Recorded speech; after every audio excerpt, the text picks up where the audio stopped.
everybody. Welcome to 2025. Hello. Woohoo. We're back with our first live stream of the year. I'm so glad you guys are here. Today, it's just myself and me. Nick Birch over behind me. And we're going to be running everything. Dustin's off today. And so I thought today would be kind of fun, and we'll do a little bit of creature design. And I'm going to be pulling from my childhood. So we'll talk about that in a little bit. But of course, it's a new year. We got some really cool stuff going on over at our website at creatureartteacher.com. And so I'm going to let Nick take over for a minute or two and tell you what's going on. Yeah, first of all, Happy New Year, everybody. And since it is New Year's, we've got a new 25% off code at Creature Art Teacher. If you use promo code New Year 25, you'll save 25% off. Nice animation. Look at that. Thank you. Any order at creatureartteacher.com. That's any order over $10 or more. That includes brushes, annual memberships, streaming plans, all kinds of stuff. We've also got 5 new courses that we put out, and these are also all eligible for that discount code that I showed you a moment ago. We've put out 5 new courses since the beginning of the year. 3 of them are out now. 2 of them are on pre-order. We've got, and of course, we've got the best 2 deals of all time at Creature Art Teacher happening right now. We've got our animation mega bundle, which gets you over $500 worth of courses for less than $50, which, by the way, just hit its final unlock goal and now gets you everything. Gets you 12 courses on the website, including a live animation workshop that Aaron did in April of 2022. I believe it was previously only available to people who attended the workshop or lifetime members. Mm-hmm. And we've got the lifetime membership, the best value in the history of art education. It's literally the deal of a lifetime. Get you everything on the website, plus everything we release forever, and it's all yours to keep. Take it away, Aaron. We'll go back to you. We are back, and so when I was a young kid, growing up in South Florida, I used to, I spent a lot of time in the Everglades, down out in the swamps, along the coast, in the 10,000 Islands, which is along the southwest coast of Florida, down into the Everglades. And that area is dominated by mangroves. It's all swamp and oyster bars and all kinds of really cool stuff. And even back then, I used to imagine creatures and all kinds of fun things in there. And one of the coolest trees, which are very unique to this area, there's kind of a belt around the world that mangroves make up. It's the mangrove belt in the northern hemisphere and the southern hemisphere, and it kind of goes all the way around the world. And part of that overlaps South Florida. And we have a lot of red mangroves. It's the most common mangrove in Florida. We have white mangroves and black mangroves as well, but we have the red mangroves. And one of the unique traits of a red mangrove is, as you can see here, if you look at my my page, I'm going to blow some of these up. They've got these roots that reach down, and because what happens is the mangroves will root in shallow, brackish, and salt water. And in order to kind of anchor themselves and not get washed away, they start growing these roots. And the natives actually used to call these the walking trees, because it feels like and looks like these are trees that are up and walking around. And I always thought that was a really cool name. And when I was a kid, much lighter than I am now, I used to go into the mangrove islands and walk on these roots and explore the island just by walking on the roots. I would never touch the water. And I always found that really magical in there. I'd find all kinds of different shellfish and crustaceans, and raccoons would be in there, and all kinds of fun wildlife. But this idea of a walking tree, I just thought was really cool. So I thought today it would be fun to create do creature design and create this walking tree. I started a very scribbly sketch earlier today of someone maybe encountering one of these walking tree creatures stepping out of the mangrove forest, someone revealing themselves. And I thought this could be kind of fun to draw today. A YouTube question. Aaron, have you ever heard of the Bandipur Tiger Reserve in Mysore, South India? Yes, and they have lots of mangroves there, if I recall. That makes sense. correctly. So it's kind of what they call the mangrove belt that goes around the whole Exactly. globe. It goes right through Florida into Africa, into South Asia, and all the way around the world. Exactly. My understanding is one of the It goes along the top, the northern hemisphere and then the southern hemisphere. They're both equidistant from the equator. my understanding is that one of the ways that they're able to accurately measure climate change and global warming is that that the edges of the mangrove belt are widening at the north. Exactly. And the That's south. true. Yeah, they're expanding north and expanding south. And That's mangroves absolutely are very, true. very temperate in what they can grow in, so or temperature specific in what they can grow in. So I'm just kind of scribbling right now, thinking, I'm thinking this could be kind of fun to create something here.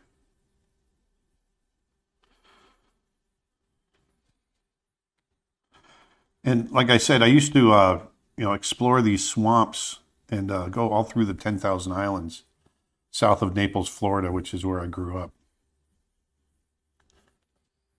By the way, if you enjoy these live streams and this is your first time tuning in, hit that subscribe button, or if you're an old pro that's been here all the time, go ahead and please share it and help us spread the word. That really helps us a lot.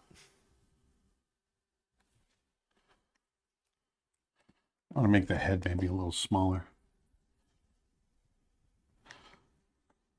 But this is, I'm liking this, but I might try another sketch before I commit.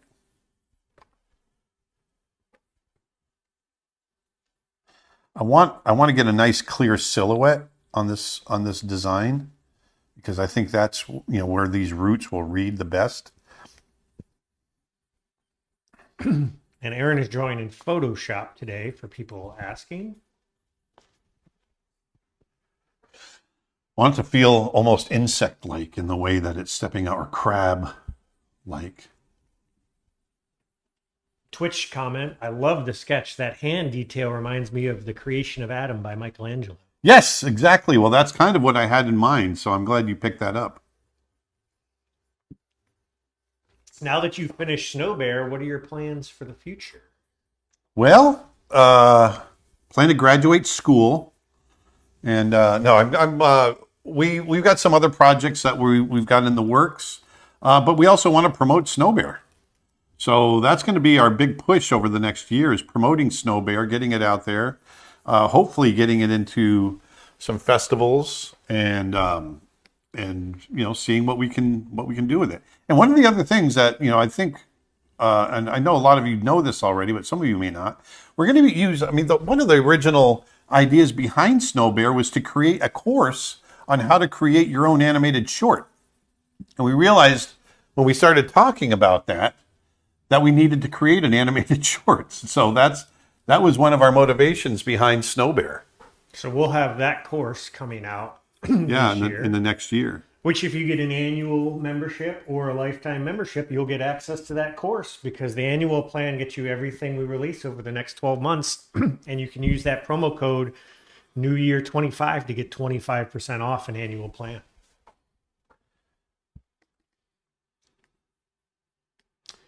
Who ended up being the composer for Snow Bear? Mark Mancina, who Mark did the music for Brother Bear. He also did the music for Tarzan. He worked very closely with Phil Collins. And Moana. And then he also did Moana. He did Sea Beast. He's done several, I think 2 or 3 Clint Eastwood films. Mm-hmm. He did a bunch on Lion King as well. Yeah, and he just did Moana 2. He did Mufasa. Actually, he worked with the songwriter. What's his name? Oh my gosh, Lin-Manuel Miranda. Yes, thank you. Mirando. There's too many words there. I couldn't remember his. And there we go. Sorry, I'm just trying to think of this. These branches kind of going, and but he's it was him and his assistant actually wrote most of the music. Marlon Espino. And Marlon is just incredible, really sweet, wonderful guy, and really did some beautiful work. And both Mark and Marlon are guitar guys. So there's a fair amount of guitar in the score.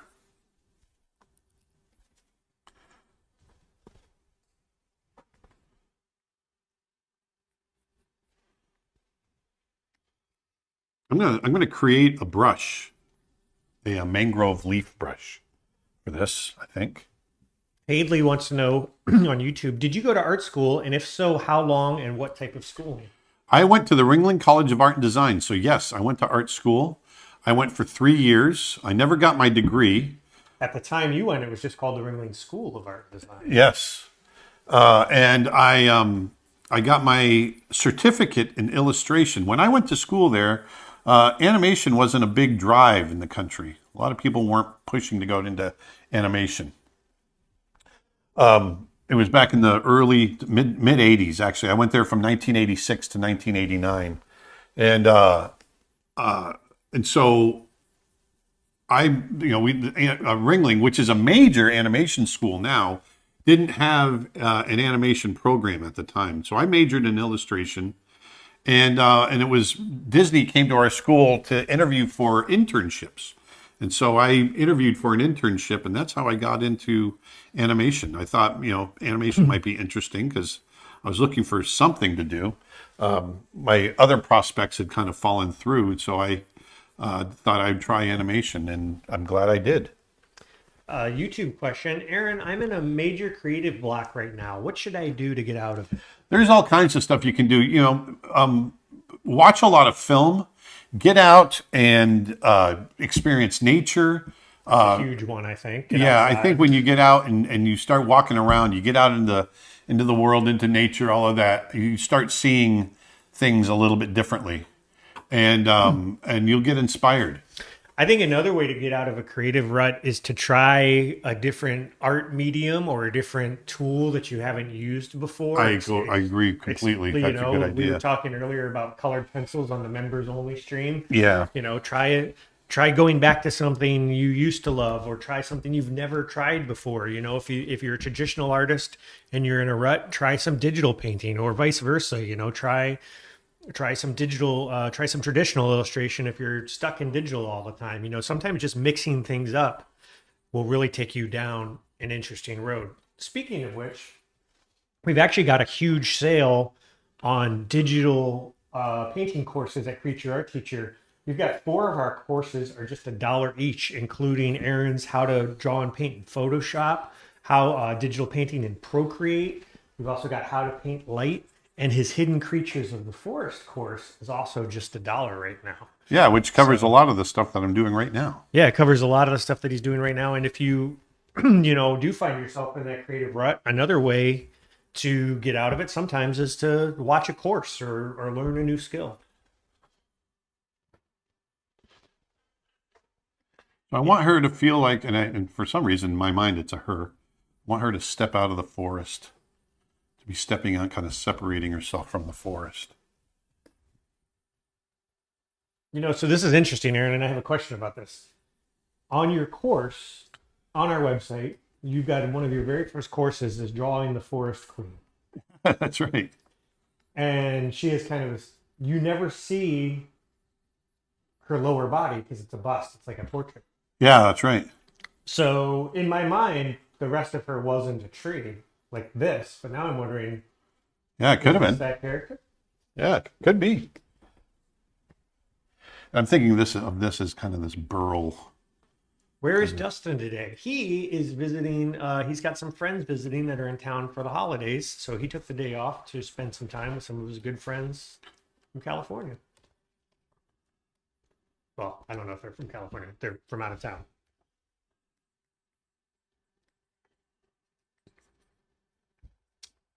FR Evan on YouTube says, "Sir, I brought a small graphics pad today to start my animation journey. I'm a big fan. Wish me luck." Good luck. And congrats. So you kind of feel like I want all this to be bigger.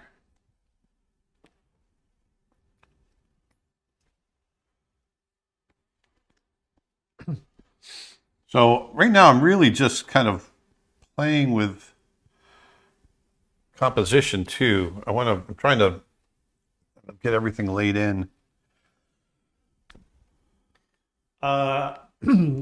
On this Facebook comment, I've seen that Aaron has a live stream about creating your own animation coming up, a workshop. I think they're talking about the workshop. Will you make this into a compact course, or do you instead recommend we combine a series of courses that you already have? It's going to be both. So first of all, if you don't know, about 1 week from tomorrow, Aaron has a live workshop event, and spots are limited for that. You can go to creatureartteacher.com/live. If you're an annual member or lifetime member, tickets are included automatically. If you're not, you can purchase tickets, but again, they are limited. So go to creatureartteacher.com/live if you want to join Aaron as he explains his approach to developing animated films and projects. So that's one part of the question. The second part is, and you might have joined late, Aaron was talking about, we recently finished our animated short film, Snow Bear, and we're going to be taking the entire making of that course and basically making a whole, or of that short, making a whole course out of how to make your own animated short from beginning to end. But I would encourage you to participate in both. What the live workshop, Aaron, that's not how you make the short. It's a little different than that. Do you want to explain it? Yeah, it's basically animated filmmaking. So I'm going to be talking about writing. I'm going to be talking about story structure, all of that. Some of you may have gotten my free Christmas gift course where I talk about storyboarding with layout in mind. I'm going to talk about that more in depth. We're going to be talking about pre-production and visual development. So there's a fair amount of stuff, and it's all geared around creating your own film. By the way, on Christmas Day, we delivered to people that were members of our newsletter, we delivered them a free class. That's what Aaron is referring to. And that was a huge success. A lot of you signed up for it and got that class. And we're going to be doing more of that. So if you want to join our newsletter, go to creatureartteacher.com/news. And we're going to be having more free content, including free classes throughout the year. And if you're already a member of our newsletter, don't worry, you'll get it as well. So you don't have to sign up again or anything crazy like that. creatureartteacher.com/news.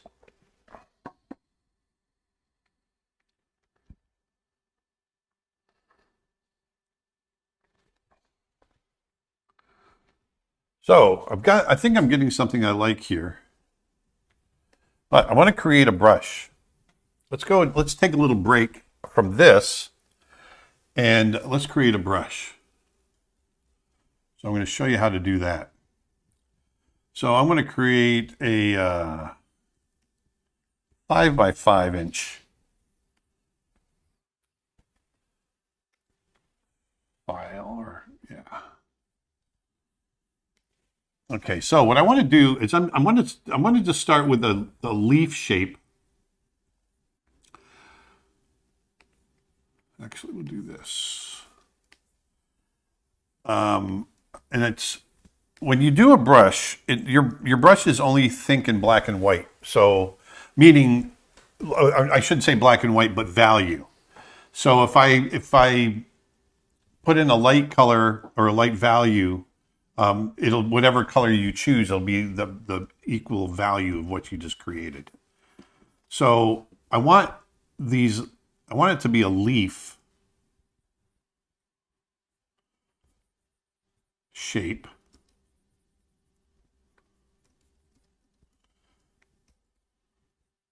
Were you sketching earlier with your pastel C brush? I was. Which you can get for free when you join our newsletter, by the way. Yep, and I just did the cardinal sin. I drew on the background.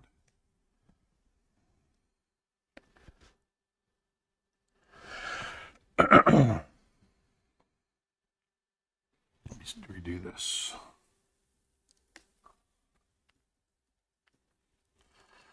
Da, da, da, da, da, da, da. I want the background to be transparent. There we go. That's what was throwing me. All right, so let's create a leaf here.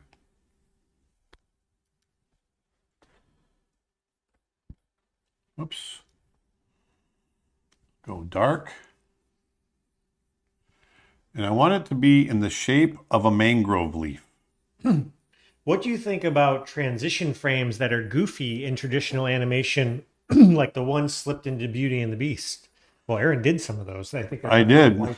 Aaron animated the Beast in Beauty and the Beast. He was one of the animators. Yeah, so it was a lot. They're fun to do. You can get away with a lot in stuff like that. Okay, so this is where we do some experimenting. So I'm going to go into edit and I'm going to say define brush preset. All right, so it gives me this brush and I'm going to hit OK. And so now we've got this brush, but it's not doing what we need. We want it to be a leaf brush. So I'm going to turn this off. We're going to create another layer. I'm going to come in here. Let's fill this first. I'm going to jump up to this layer. And I want to go into my brush settings, which I have set up over here. Okay, so here's our leaf. And I want to do a couple of different things. First, I'm going to go into brush shape and I'm going to space it out a little bit. Just a little bit, like so. I'm going to turn it so that now, oh, I got to change the color. Twitch question from Timotei OK. Hey, Aaron. Direction. Hey, Aaron. I'm sorry. That's all right. Go ahead. Hold off on the question. No, go ahead. It's been years since I've been over here to watch you. Glad to be back. I thought about you the other day when someone was talking about who Nala's father is. Did you or Disney ever determine that? Well, no. But if you think about it, it would be Scar. Or it actually would be Mufasa. So technically, Simba and Nala could have been brother and sister, which is kind of weird. Well, that's how that normally works in nature. But exactly. I think they kind of part of the new Mufasa movie because they come from a different pride and all that. Yeah. Stuff that might, which we haven't seen yet. So this isn't working out the way I want it, not the way I thought it would. So we're going to redo this. So now what I'm going to do, I'm going to redraw. This is what I do. I just experiment until I get something I like. So I'm going to jump back up here to my... For people who might not know, Aaron designed and animated Nala in The Lion King. I did. Give that question a little context.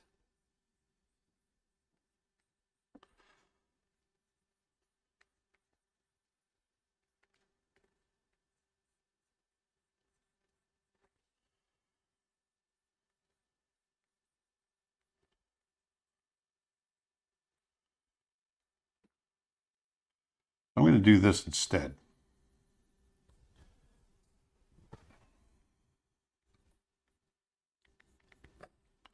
So I'm making these leaves like this, little leaf shapes. So now I'm going to turn off that background. I'm going to try this again. So let's go into Edit, Define Brush Preset. I'm going to hit OK. Now I'm going to go back into, I'm going to turn this off, turn this back on, create a new layer. I'm going to go and change the color. And now I want to go into brush shape. We're going to space that out a little differently. I'm going to change the direction. And I want it to follow direction. So now when I draw, I get this. So it's following the direction that I draw. That's kind of cool. Now what I'd like it to do is I'm going to pull them together just a bit more, the spacing, and I'm going to flip the X. So it's going to randomly flip back and forth. like so.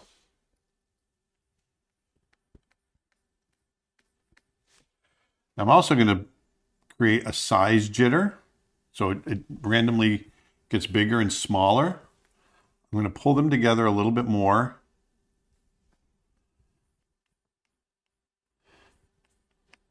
So it's creating this nice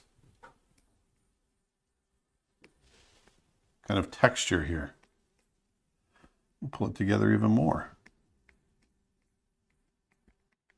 Now, another thing I can do is I'm going to go into color dynamics. And I want to do a slight hue jitter and a saturation jitter. Maybe a little bit of a brightness jitter. So now what that does, if I blow this up, you'll see we get some differences in the leaves themselves. So now it's creating some nice changes there. Now I can really push that hue jitter quite a bit. So it gets warmer and cooler. That starts to feel like some nice leaves in there. Random question from a YouTuber. Even though you were mainly working at Disney at the time, were you watching any shows on Nickelodeon or Cartoon Network? And if so, did you have any favorites? I wasn't really watching a lot of stuff on those channels. No, I wasn't. I wasn't watching a lot of animated television. Especially at the time of Cartoon Network, you would have been pretty knee deep in Brother Bear directly. I was, yeah. He was doing 14 meetings a day at that time, so there really wasn't much downtime. Facebook comment. I wanted to share a funny story with Aaron. I've told my young kids that my art teacher helped make some of their favorite Disney movies, and if they misbehave, I'll ask him to turn off Disney. Today, my son asked me if you could please turn off Bluey and turn up Mulan or Beauty and the Beast because he's tired of watching Bluey with his sister and would prefer to watch those. That's pretty funny.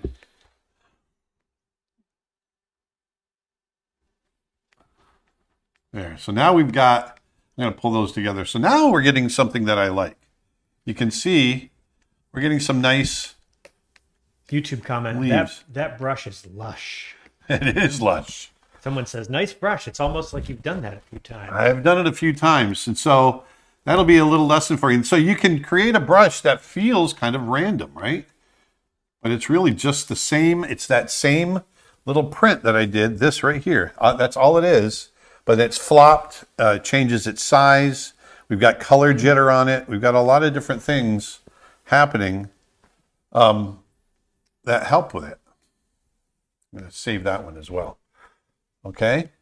Let us know in the comments how Aaron's volume is, because you're actually clipping into the red. Oh, okay. Yeah, if I'm too loud. Nobody's complaining, so it's probably fine, but I'm just noticing it on the meters over there. So now what I'm going to do is I'm just going to go in here. Oh, they say you sound fine. Okay.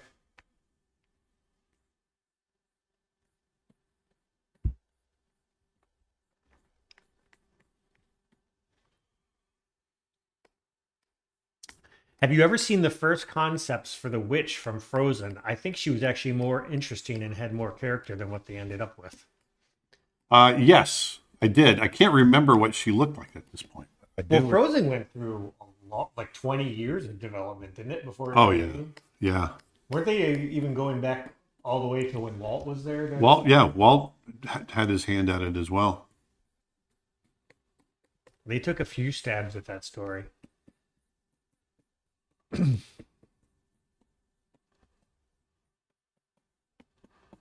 at that. We got leaves. Oh, everyone's saying you sound good. Evelyn says, so grateful for these live streams. Thank you for making these cozy and inspiring moments. Wish you and everyone there the best for the new year. Thank you.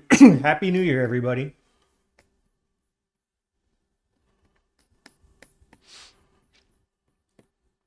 Speaking of the new year and things that are happening this year, Aaron is going to be at the Animation Y'all Expo in Tennessee in February in Nashville, Tennessee.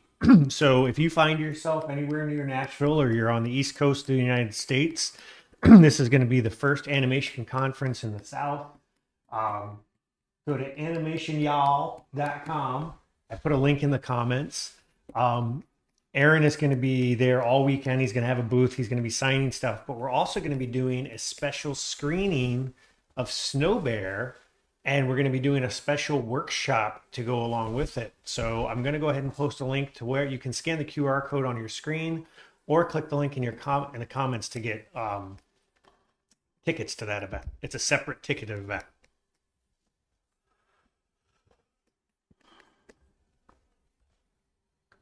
Quick, easy way to do leaves. So now what I want to do is I want to jump over here. I want to take both of these. I'm just going to move them up to the top.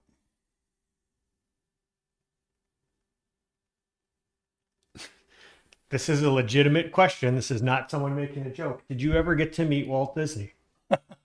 And then someone said he died before Aaron was born, and this person didn't know. So, yeah, so I was born in 1968. It might look like I was born in 1938, but I was born in 1968, and Walt died in 1966.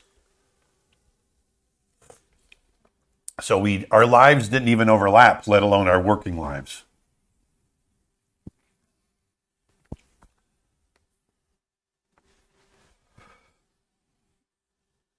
So what I'm going to do here is I'm going to knock this back now. YouTube comment, if this dude Nick wasn't hired to promote, he definitely seems like he should have been. Well, thank you. Nick's my business partner, and he's my brother-in-law. And technically, I sort of was hired to help promote. So there you go. Yeah.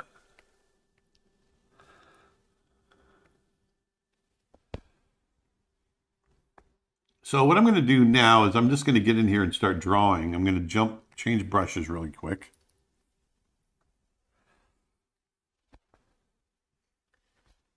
The Time Prophet says, darn, I was born in 1969 and I thought Aaron was a lot older than me. Matt wants to know, did you ever get to meet Roy Disney? Yes, actually, I got to be fairly decent friends with Roy Disney.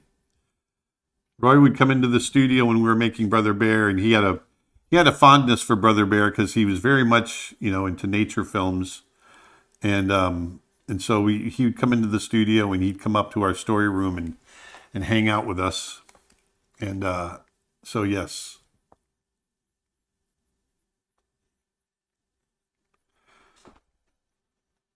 YouTube comment, it's mind-boggling to think that the idea of Frozen had been pitched around for that long. Well, it was based on the Hans Christian Andersen book, right? The Ice Princess or the Ice Witch? What's it called? Ice Queen or Snow Queen. Snow Queen. He's the same one that wrote The Little Mermaid. So, it was basically a fairy tale or, and it just... And The Little Mermaid was bopped around quite a bit too. Mm-hmm.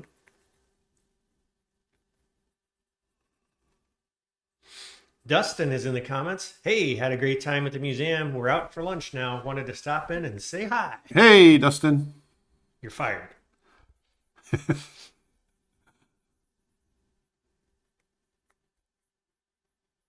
Oh, we're getting a memo. He has time up. Oh, okay. He had requested the time off. Okay, you're not fired. I take it back.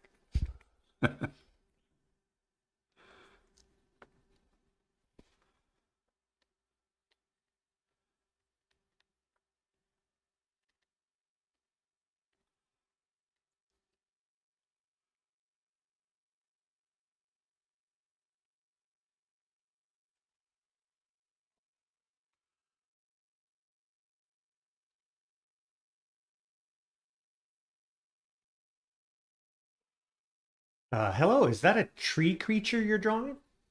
Yes.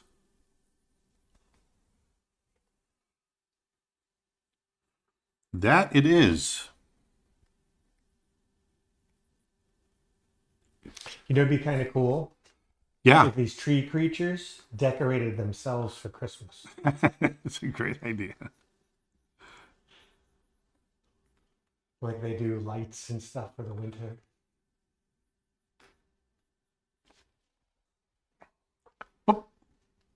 What was that? Soft raid. Update.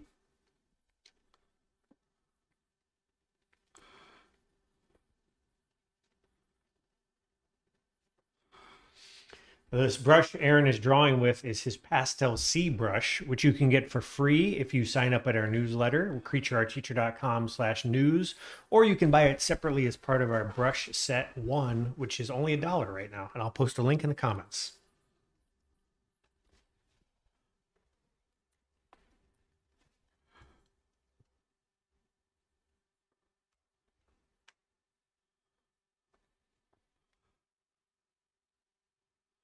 I love doing tree creatures. Yeah, with Dustin away, who's going to do the Cartman voice? Screw you guys. Can't do it. I can't do it. I can't do it either.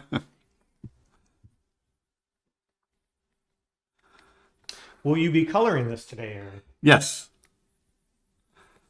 Trying to go fast here. Let's go faster. And one of the things I'm thinking about, I'm still, even though this is a tree creature, I want, and you get this cool opportunity with the grain and with the twistiness of the wood. I want it to follow the anatomy. I want it to follow the muscles. And so you'll see I have the wood kind of following what the deltoids would be doing or what the triceps would be doing, the biceps right here, in a very wood-like way. I'm mimicking stretched out human tendons and muscles and whatnot.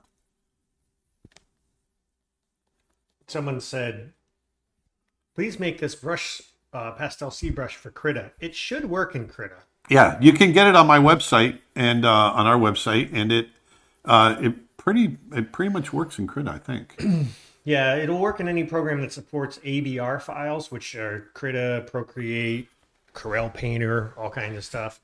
Now, your mileage might vary because the brush was created for Photoshop, so there's little nuances in how those brushes perform when you take them from one program to another, but it should work.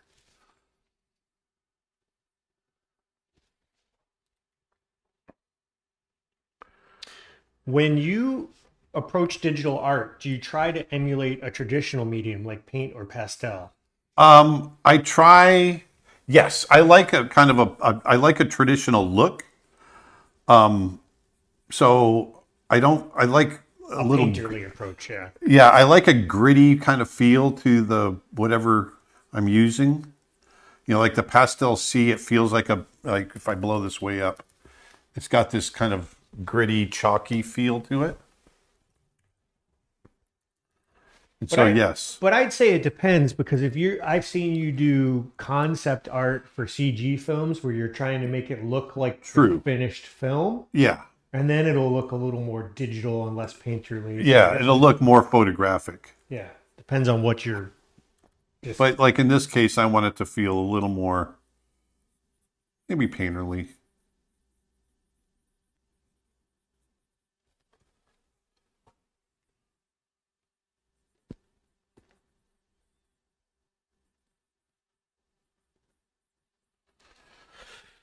I think that hand can be more slender. What particular tree is this? That looks like part of a mangrove. That's exactly right. I'm doing my job right. Yeah, at the start of the stream, Aaron talked about how when he was a kid down in the Everglades, he would kind of climb up amongst the mangroves, and this was inspired by that. Yep, I used to climb on the roots and play in the mangroves. Go into the mangrove swamps. I once sunk. I was walking along the mangroves and I sunk in some mud, and I was almost up to my neck, literally. It's like the classic watching Gilligan's Island and getting in quicksand. But I was able to grab hold of a mangrove branch and pull myself out. Since you stated long ago that most Disney sequels had a lack of effort, which ones do you think are your favorites and least favorites, depending on what material the animators had to work with? I don't know that I ever said that they had a lack of effort. I was just going to step in and say... never said that. No, he never said lack of effort. There's lack of funding. He might have said lack of budget. Exactly. Yeah. And time. Yeah, never said that they lack effort. because that's not true. But I don't know that I've watched many of the sequels. A matter of fact, I've yet to go. I got to go see Moana. Moana. Yeah, I might go see that tonight, as a matter of fact. yeah.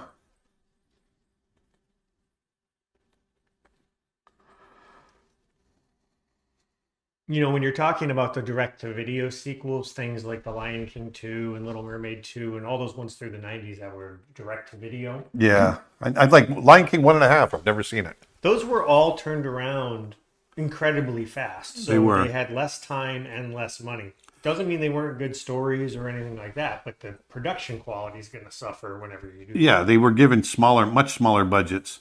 Now, some of them turned out to be theatrical releases, like Toy Story 2 was meant to be direct to video. Yep. But they really liked how it was coming out, and so they got it put in to the theatrical release.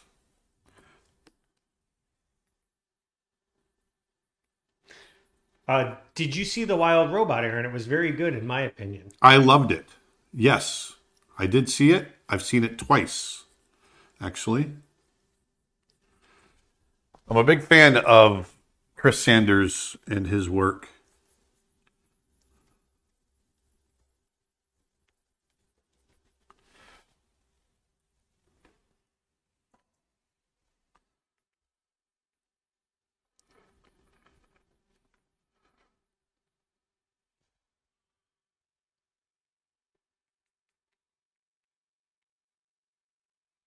Manu, not Manny, who we know, but another Manu wants to know what lighting is in your mind right now to finish this drawing. Love seeing your videos.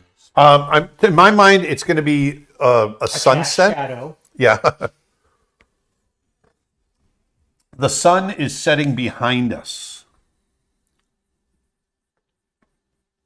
I saw an image. Let me see if I can pull it up.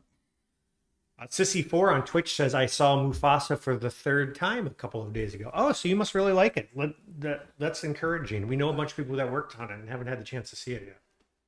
This one here, I really like this lighting. Let me see. Do I have that one already up? Have you ever played the Witcher games? This character feels like it would fit right in there. You've seen the Witcher show, right? Yes. No, I've never played the games. Not a gamer. You should definitely check out The Lion King 1.5. It's a great backstory of Timon and Pumbaa. Very funny. It's funny you mentioned that. Brad Raymond, who directed that, has a course on our website. On our website, yeah. All about storytelling and writing screenplays. And he's awesome. So this image I pulled off of the internet. This image kind of inspired me to do the composition that I'm doing right now. I like the lighting, and I like the color, the palette, and kind of the basic layout. So I took that, and that's what this is now.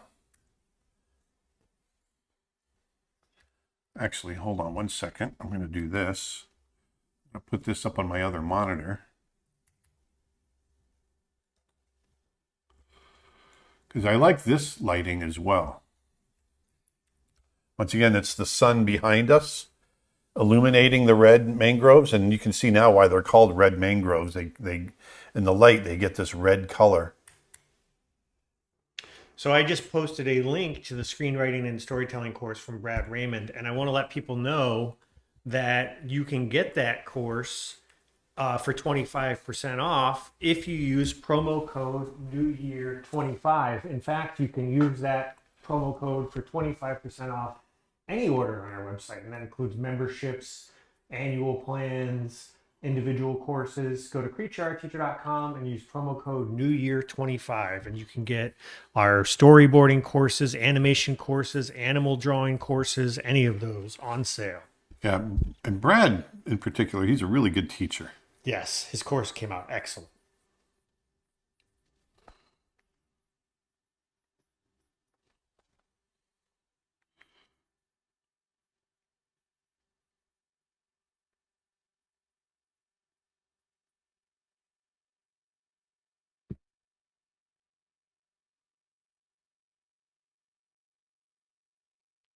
Time Prophet says on the Lion It's on YouTube. I saw The Lion King for the first time last week. I must be one of the last people to see it. Well, The original? I believe they're referring to the original, Oh, not the. wow. Well, I hope you liked it. Yeah, I hope you liked it as well. I really enjoyed being part of the crew to make it.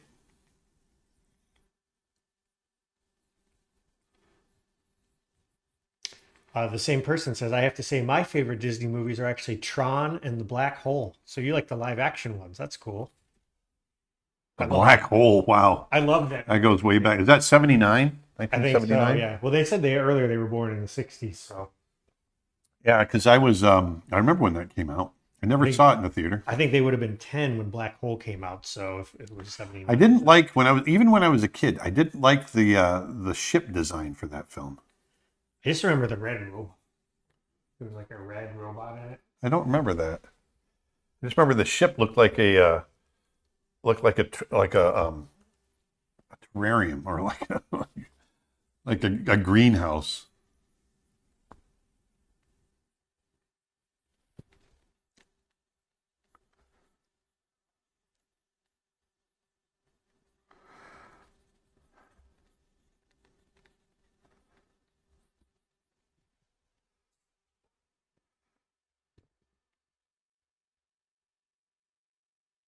So what I'll do once I have the drawing in, I'll go in and I'm going to lay down a solid color.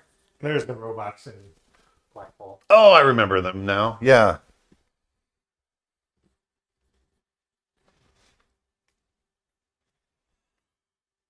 I'm trying to think of the feet or branches coming out towards the viewer. What did you think of The Hunchback of Notre Dame? Oh, I loved it. And matter of fact, I was just a couple of months ago. I was in Armenia with one of the directors, with Kirk Wise. And your brother Travis was one of the animators of Frollo, right? Yeah, Kathy Zielinski was the supervising animator of Frollo, and my brother Travis was on her crew. She's a brilliant animator.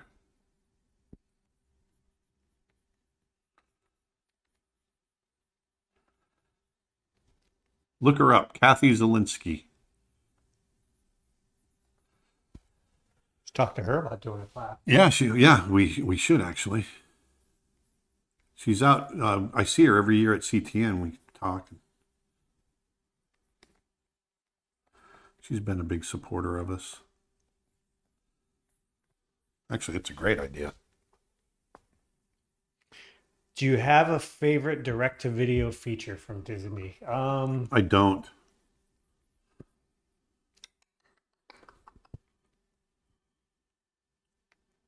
I remember liking Lion King 1.5. I have seen it. I really liked it.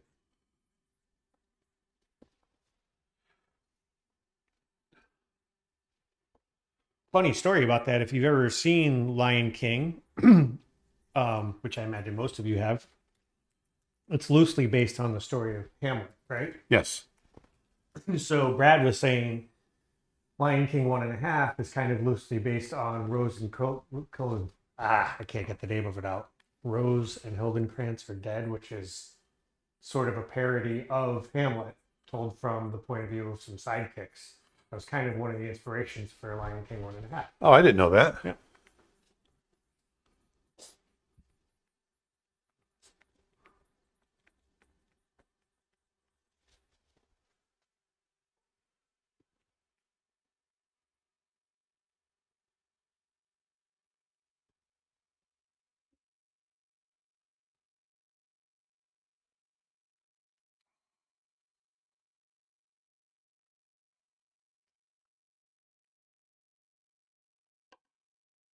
So in my mind, if we were to see this creature, she would blend right in with the trees that are there, and it's not until she starts moving that you'd actually see her. Rosencrantz and Guildenstern are dead. Sorry, that's why I couldn't get the second name well.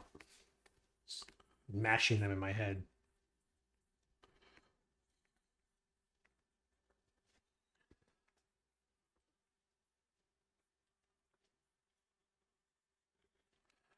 The walking tree.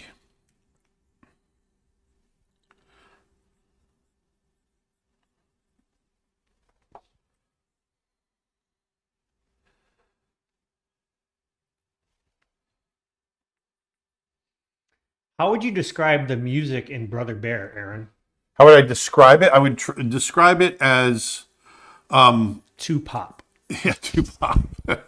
Kidding, kidding. That's an inside joke. But the score, we purposely wanted it to be primal. It's very percussive, which is one of the reasons we had Phil Collins. Originally, we wanted the music itself to be a bit more tribal and primitive. The executives kind of pushed it to be more mainstream, but I think in the end it turned out okay. Yeah, we envisioned early on that it would be much more tribal. Matt on YouTube says, fun fact, The Lion King is based on Hamlet, as stated, and Mufasa is based on Hamlet Episode 1, The Phantom Menace. That's the prequel. That's funny. Nice.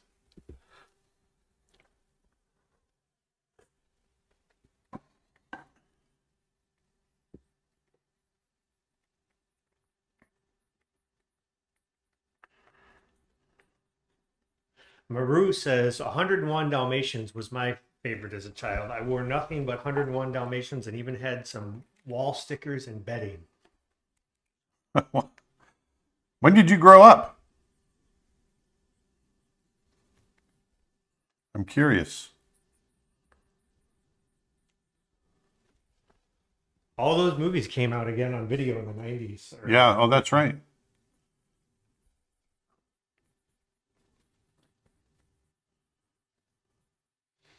Hadley says, wow, I just came back from earlier and this is looking great. Thank you.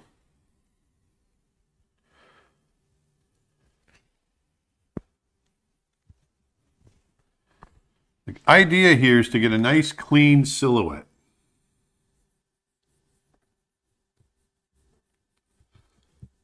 I'm going to let the drawing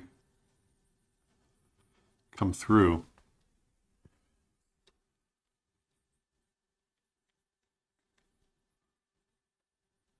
What is this for? Is it just for fun? This is just for fun, just to to show you guys kind of my process in creating characters. I get inspired by nature, and I like to come home and start creating by what I see. Follow-up comment. Someone says, I bet having to draw all the spots on the Dalmatians drove artists mad. Floyd Norman has a funny story about that. Yeah. One of his first jobs. Yeah, they had people just drawing spots. Aaron, have you ever watched the Samurai Jack cartoon? It's amazing and has a unique style of animation. I've seen parts of it. I've never sat down and watched it all the way through. That's the same guy who does Primal. Yes. I think, is it? Mm-hmm. It is. Ah.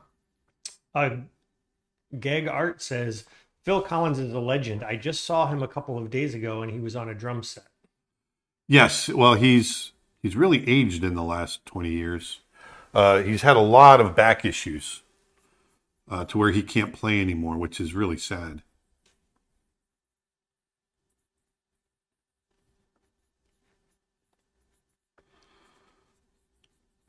What size resolution do you draw and paint at? This one is 300 DPI, and I think this is what I did was I took a 4K size. So 16 by 9 aspect ratio? Yeah, and but I blew it up. So the 4K at 300 DPI works out to... It works out to 3840 by 2160. That's a 4K. So I created that, but then I just blew it up from there. So let me see what my image size is. My image size right now, 24 inches by 13.5 inches at 300 DPI. So that pixels, that's 7,200 pixels by 4,050 pixels. There you go.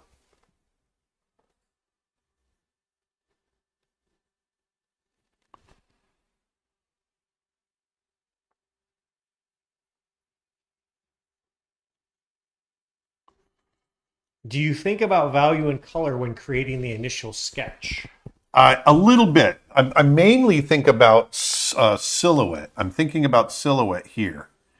And then now my big thing I'm thinking about is interior detail, kind of creating the framework for how it's going to look.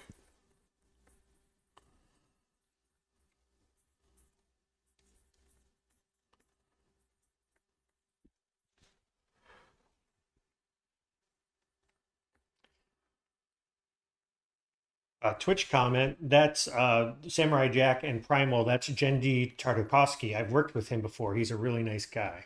Oh, that's cool.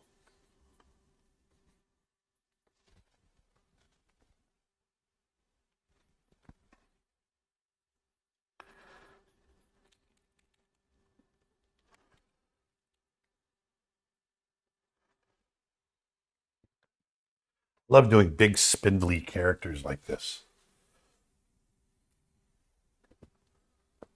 Erica says, I have one of Kathy Zielinski's sketchbooks from CTN signed. Oh, that's cool. Erica who? Erica Bay. Erica Bay. Who's that? I know, right? Erica! Can't wait to see you on the 21st. Yeah, and then it'll be Erica. Hey. Hey, Erica Bay and Frankie Bay. How are you today? Let's go play.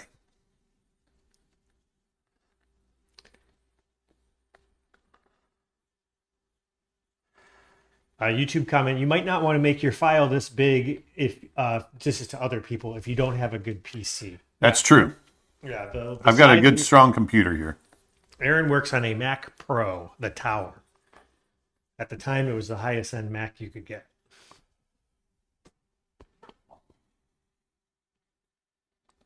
Well, not the complete highest end. To max it out would have been like another $50,000. But we do tend to, and I'm always a big advocate for this.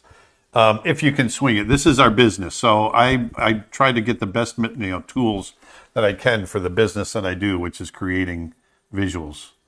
And so our computers tend to be high end, and I tend to get high end software.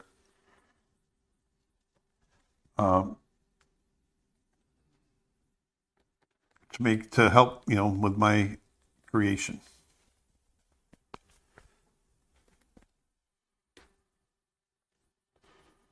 So the rest of this is going to get a tangled mess. And we're going to everything on the left side is going to go into mangrove craziness. YouTube comment, I really appreciate seeing you start with the silhouette form and then go into the line work in detail. It's a great reminder that you don't have to start off with the final line work for something. Oh, no, you don't. I always start very scribbly. You can see here. Well, David Coleman has a course on our website. I think it's called Drawing with Life, Energy, and Style, or it might be his animal character design course. Actually, yeah, it's the animal character design course. And he starts with just a bunch of silhouette blobs on paper. Yeah. Just to see if we can find something interesting in the forms to pull out of that. And it's a good creative exercise when you're trying to. So he's for thumbnail sketches,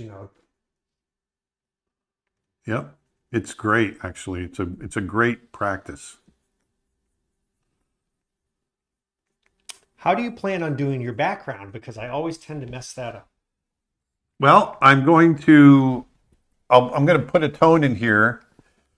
And I'm going to put on another layer. I'm going to do the background back there, and I'm going to have it come up on the left side. You'll see. I'm going to step up and get some water. Yep. Do you need anything here? I'm good.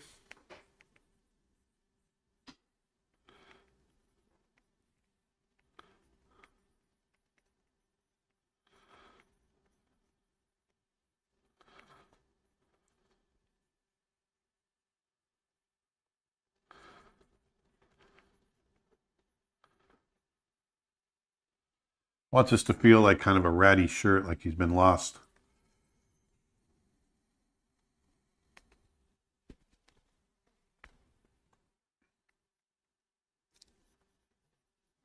Oh, so Aaron, you got to tell you.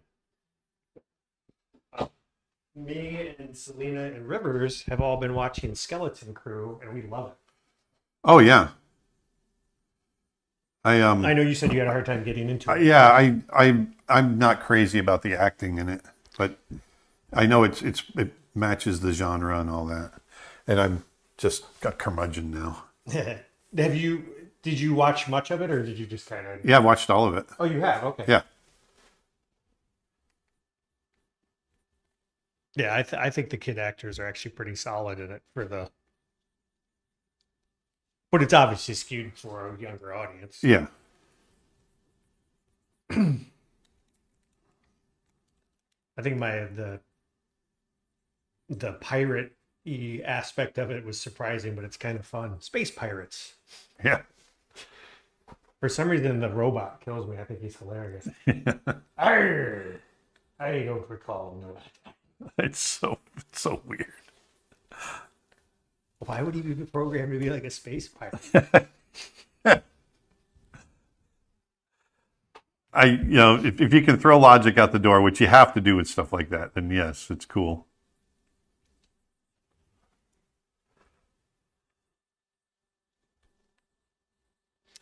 Aaron, do you recommend me buying a Cintiq 16 or a Canvas 22? It's around the same price where I live. Canvas, I think, is Huion. Oh, I've never used Canvas or Huion. I've only used Cintiq or Wacom. I've heard great things about Huion. Yeah, I've just I can't speak for them, and personally, I like my Cintiq. So that's my personal opinion. Now, as a general rule, you usually say get the biggest you can afford, too, right? I do. Yeah, I like drawing. I like drawing big.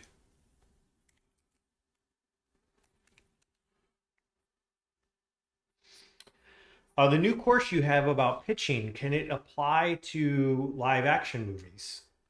Absolutely. I think it can. Yeah, definitely.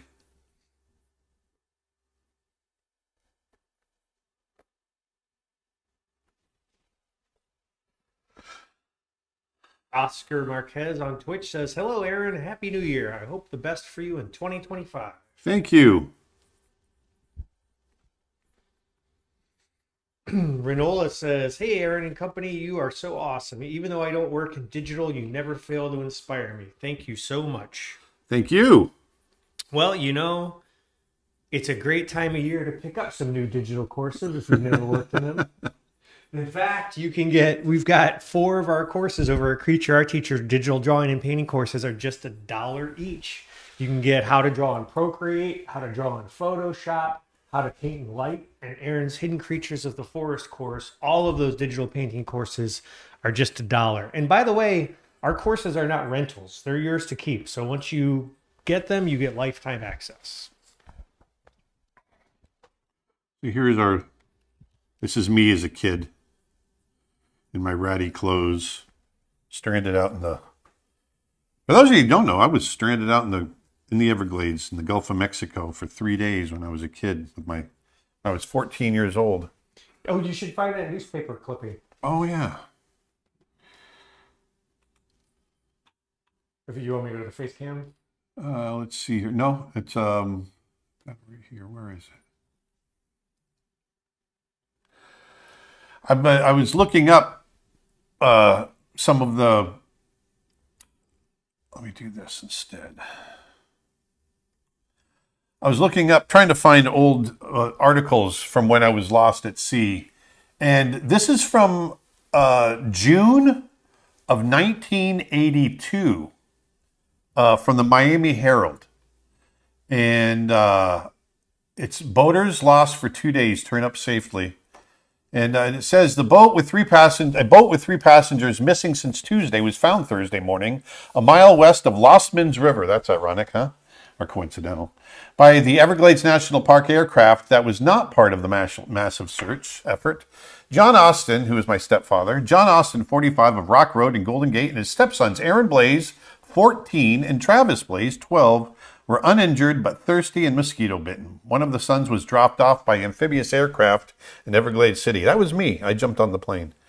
The plane returned with gasoline and a park ranger who guided the boat into into Everglades City. The boat became lost in a haze Tuesday, and then it just kind of documents a little bit of what we went through. They actually abbreviated the adventure. There was a lot more that happened to us in this. But our compass got messed up, and we went the wrong direction. We went towards Cuba instead of back towards Florida. We were in the Gulf of Mexico, and it turned into this 3-day adventure. And so I've always thought it would be fun to kind of chronicle that adventure. It was National Boat Safety Week. It was. Yeah, we got made an example of, that's for sure. And I know you did not necessarily want to go into the whole story, but they just kind of mentioned as a throwaway line there that you were bitten by mosquitoes. I think you should elaborate on that. Yeah, I had mosquitoes biting my eyeballs. Yeah. Literally. I had mosquitoes crawling inside my ears. I had mosquitoes that were crawling up my nostrils and biting the inside of my nose. Every square millimeter of exposed skin was bitten. It's hard to explain how thick mosquitoes get in the Everglades. But yeah, it was insane. My hands, I couldn't close my fingers because they were swollen like sausages. Jatan says, "Hey Aaron, I purchased your How to Draw Bears course and it was so worth it. I've seen brown bears almost every day for the past 12 years at my work, but there's still so much to learn from you." Oh, thanks. What do you do for work? Yeah, I'd like to know.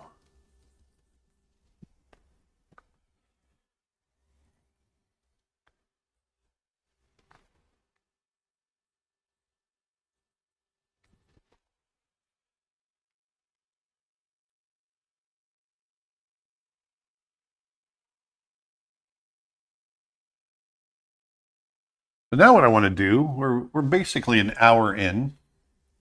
So that's not too bad. I'm kind of happy with our progress. Speaking of his How to Draw Bears course, we've got an animal drawing bundle on our website that's $125 off right now. And that's got the How to Draw Bears course, how to draw big cats, and how to draw horses all included in that course. And it's like 48 hours or something worth of courses, all for less than $50 of lessons, rather, I should say. Okay, so what I'm going to do here is I'm just going to go in and turn off the pressure sensitivity. And what I want to do is just go in and color her in. Link Studio said it would be cool if you animated like how Disney used to do it. Well, I've done that. I've created a whole course on paper animation. Yeah, if you mean on paper and cells, yeah. But if you mean just animation in general, Aaron was with Disney for 21 years. Yes, I was. He directed Brother Bear, worked on Lion King, Beauty and the Beast, Aladdin, Mulan, Pocahontas, and more.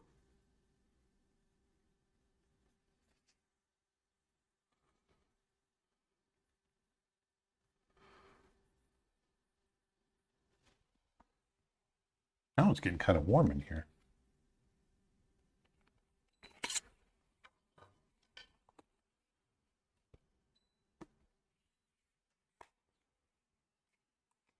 If you get cold, let me know. Time Prophet says, "I'm in Britain. I've never seen a mosquito." Good for you. You're not missing anything.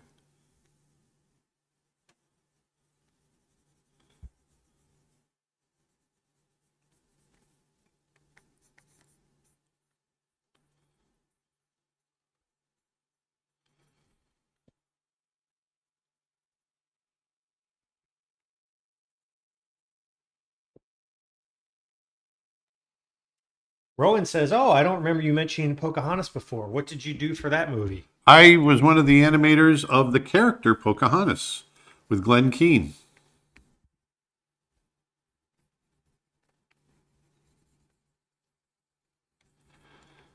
So what I'm going to do here is I'm going to create this silhouette, and then I'm going to lock that layer so I don't draw outside of this layer, and I'll be able to be really loose and free with it. And I'm going to start creating the texture and the lighting. Did you like the Red Wall series?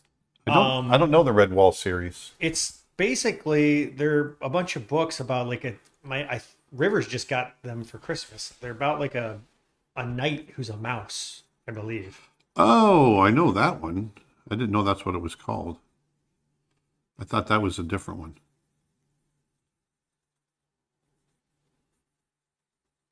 Yeah, it's a whole bunch of fantasy novels, but it's starring animals.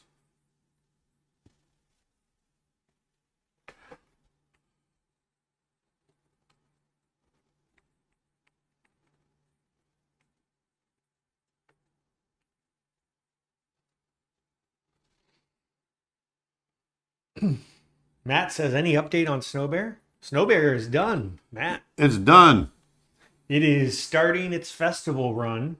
In fact, it's going to be screening in Australia at the Flickr Fest. I think that's going to be its first one that it's at. And we're going to be streaming it, or we're going to be not streaming it. We're going to be screening it at the Animation Y'all Expo in February. February 21st, Nashville, Tennessee. I put it up on the screen there. You can learn there more it at is, animationyall.com.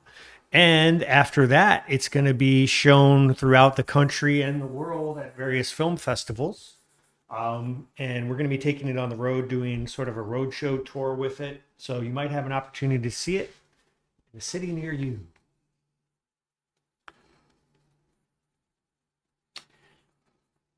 Samika says, I didn't know you, oh my God, I didn't know you animated Pocahontas. I was obsessed with that movie as a kid. I practically lived in my Pocahontas costume for like a solid month. Me too.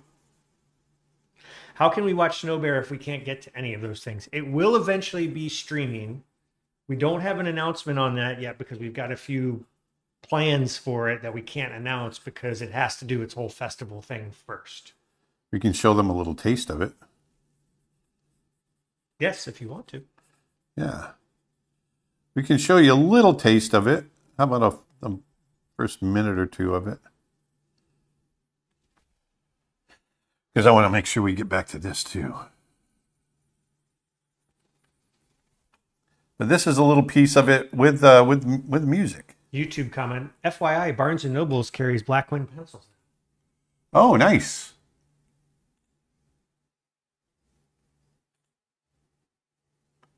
Yeah, I'd say just do the first minute.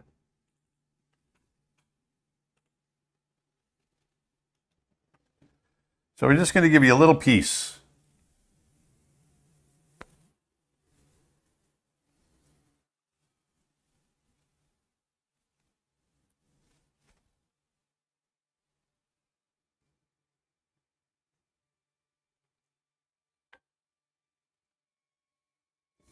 Everything you see on screen, Aaron animated.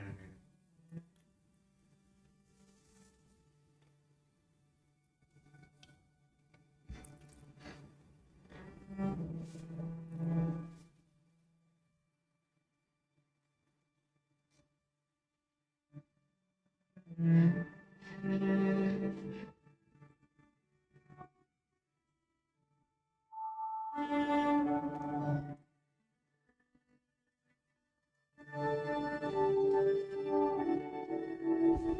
think that's the whales.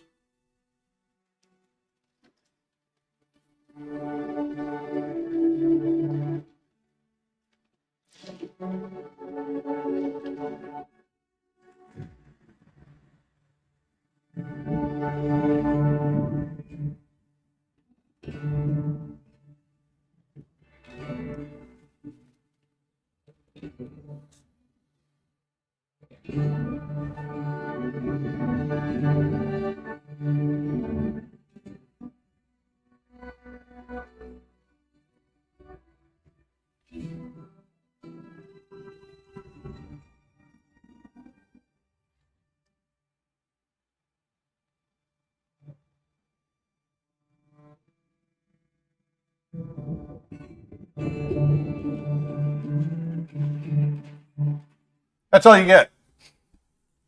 Does he make a friend? What happens? Well, we don't know. How long is it in total? Snow Bear is 11 and a half minutes. It is. Score by Mark Mancina and Marlon Espino. That feels like an old Disney cartoon. Nice work. Thank you. They're saying more. You will get it eventually.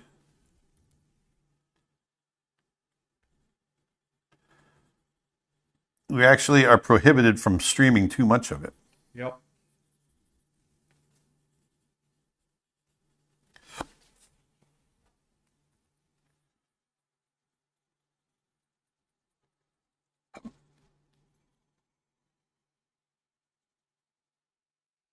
Matt says, looks awesome. Can't wait to watch the whole thing. Oh, thank you.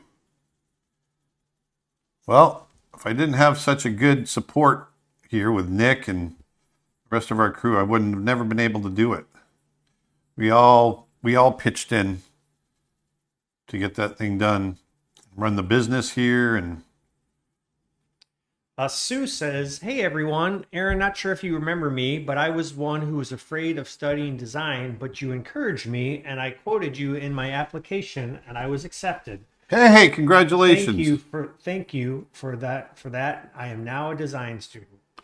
That's wonderful. Congratulations. Thanks for coming on and telling me. That makes me happy.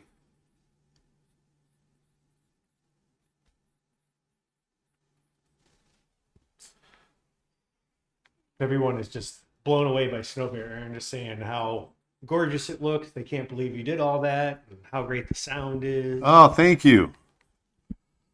We did the sound design at Skywalker Ranch. That was fun. Aaron and I got to go to the ranch. Yeah, it was amazing. Are you going to be at the Nashville convention or is it going to be virtual? He's going to be there. We're both going to be there. Oh, at the Nashville one? At Animation Hall. Yep, we're going to be there. Yeah, we're going to be talking about the film, giving a little presentation, showing the film. I sure would like to pick up a Snow Bear Blu-ray one day with some behind-the-scenes audio commentary. Well, we'd like to do a physical release at some point.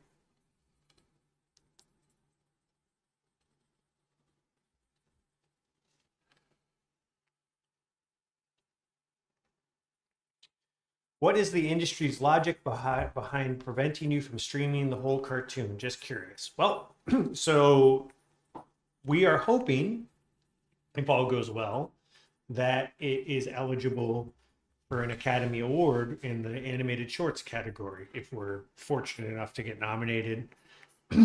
But their rule is you can't put something on streaming before that before it's run in a theater. Before it's run in a theater, because otherwise it's considered television, in which case it would only be eligible for Emmy Awards or stuff like that. So if it's streaming, it's not a movie, is the gist of it. That's why things like from Netflix and stuff end up being in theaters for like 1 week in New York and LA.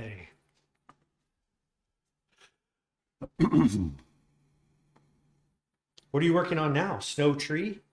Yes, this is Snow Tree.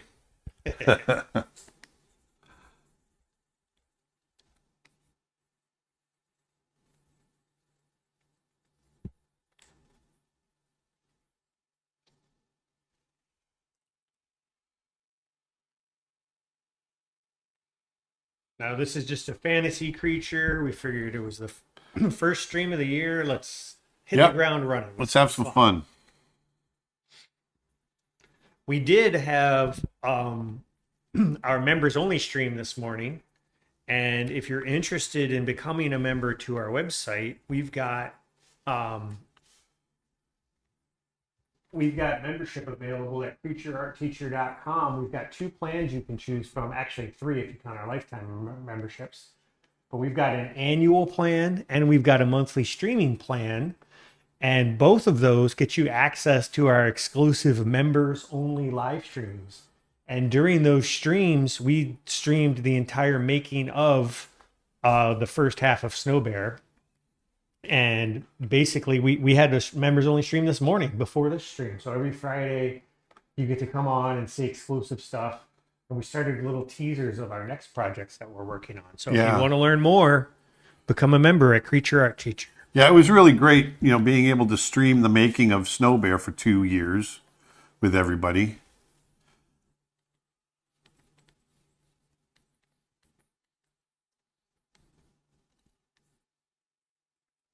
Hector says, I'm a 3D art student and I can't draw to save my life, but I'm practicing. So I enjoy watching the slow and real progress instead of just speed paint videos. Yes, the speed paint videos are kind of deceptive, aren't they?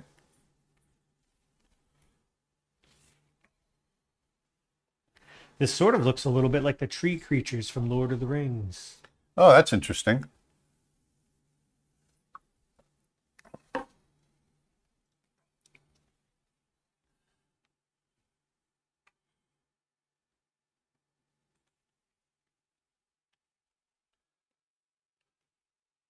Start throwing in some color, some background color.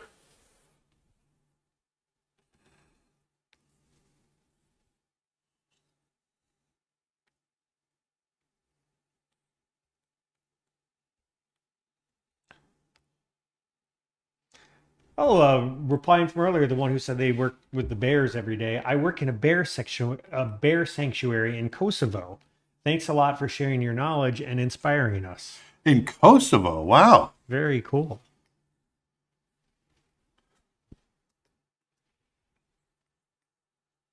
I don't even know if you can see the subtle color change that I'm putting in here.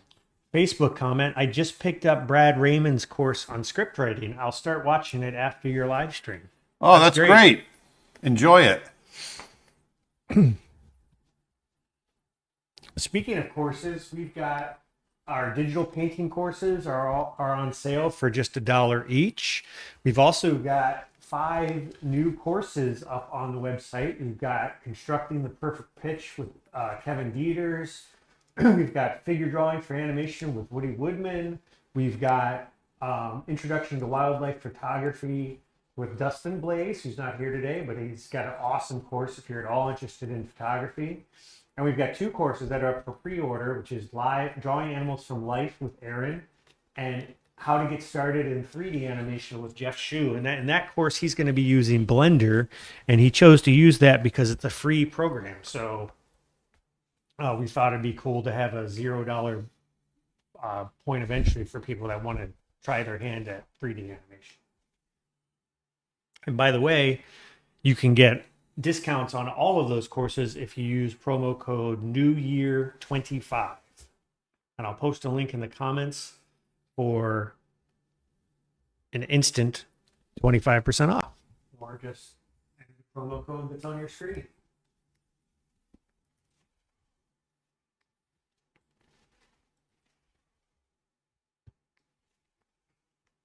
So what I'm doing now is I'm just trying to fill in some of this background. I want to get a better sense of what we're looking at here. I'm very loosely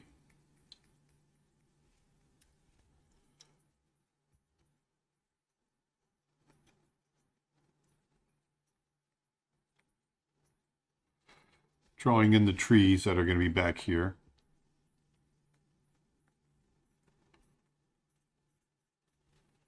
Question, was Brother Bear all painted by hand over each drawing? The colors look very natural and different than some of the newer 2D animated movie shows that seem to be painted digitally. Yes, there was a few digital paintings in there, but by and large, it was all painted in acrylic on illustration board. The character color was done digitally. No, I'm talking about the backgrounds, though. Yeah. The characters were all digitally painted, but the backgrounds were all acrylic paintings. Acrylic paintings, traditional.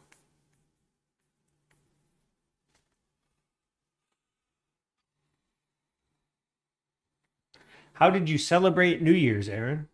Celebrated with my wife, sitting out on our back patio, welcoming in the new year with our rabbit running around and our dogs.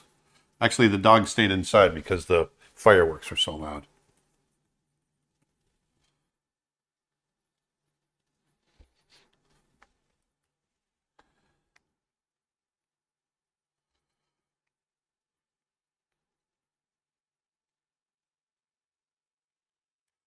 So I'm being very loose. I'm almost thinking about this as like calligraphy. Trying to be very spontaneous with the trees that I lay in back here.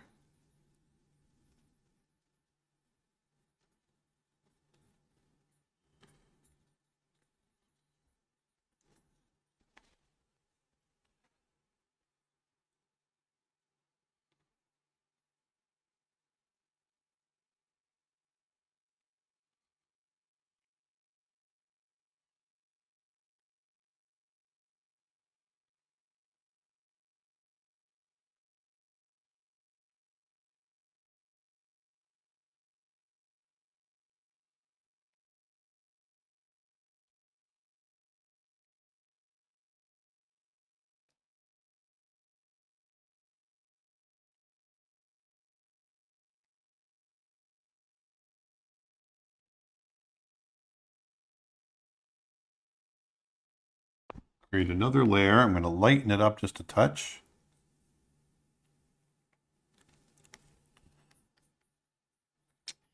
YouTube question. Sometimes I struggle to think of what to draw. When you don't know what to draw, what's your thought process? A lot of times I just literally start making marks and it starts coming to me. So I just start making marks on paper or stylus or whatever it might be and let it start happening. Artsy Journey says, "Whoa, I came in late. That looks cool, but freaky." It is a little freaky.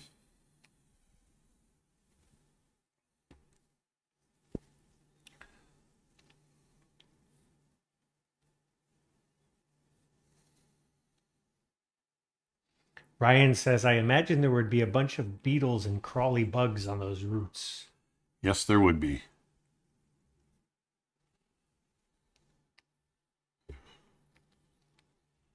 I'm going to push these way back. I'm really just very roughly laying everything in. Is your background taken from a memory of something you saw, or are you freestyling? I'm freestyling and I'm getting some inspiration from some reference.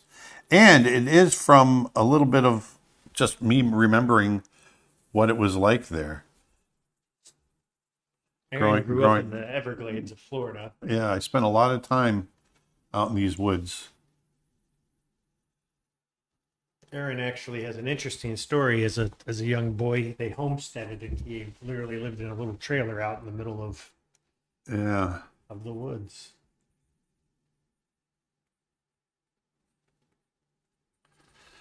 Our trailer wasn't big enough for all of us kids to sleep in, so my stepfather got a smaller trailer for $100 that he parked out in the woods, and that's where my stepbrother and I slept.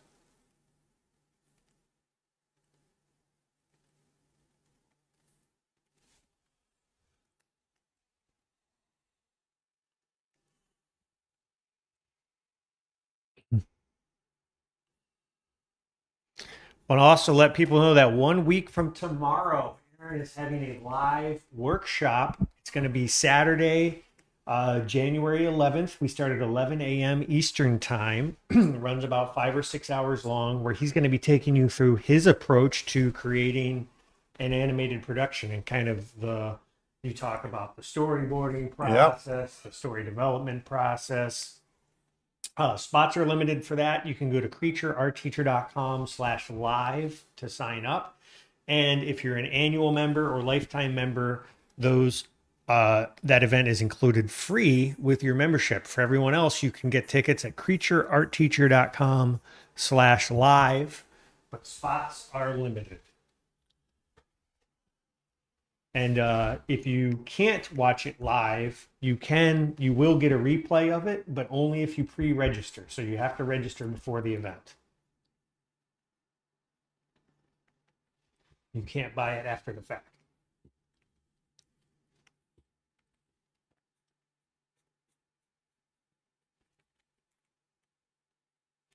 There we go. So let's try some of our I'll try some of my brushes here. Will this look like a rainforest when it's completed? It's going to look like a mangrove forest.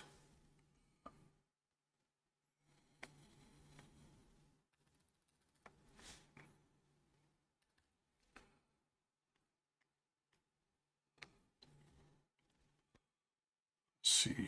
I'm trying to get the right colors.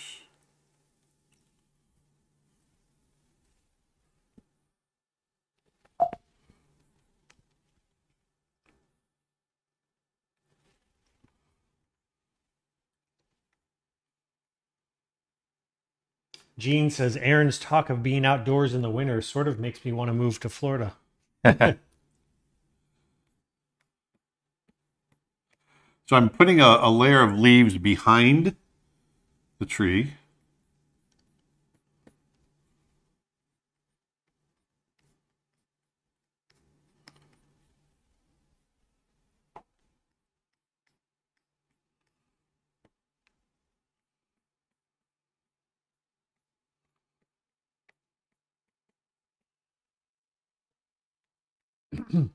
Excuse me. Do you prefer your pen and pencil tool to have a tilt to it? I've noticed your brush seems to have a little different than the default brushes I normally use. No, I don't have tilt set on them, but I do make my own brushes.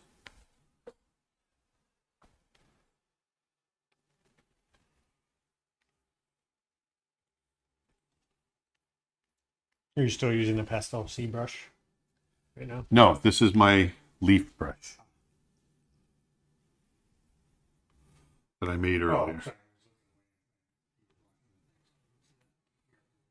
Yeah.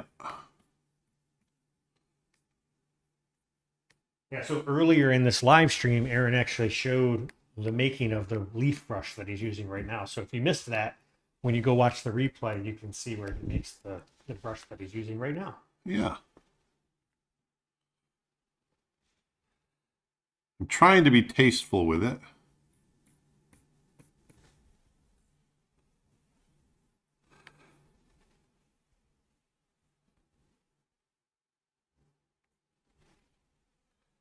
I'm going to do some experimenting here. I'm going to... Mary Banks says, I have a question about a quote that I heard when I was watching the bonus material on the Beauty and the Beast Enchanted Christmas. One of the animators on that said, when inspired, you make something remarkable. When not inspired, you still make something good. That's what defines a pro. The show must go on. Yeah, I believe. What do you think about that quote is what they're asking. Yeah, I agree with that. It becomes, it's a job. It's a job. And, inspiration isn't always, right at your fingertips. And so you got to be able to do it.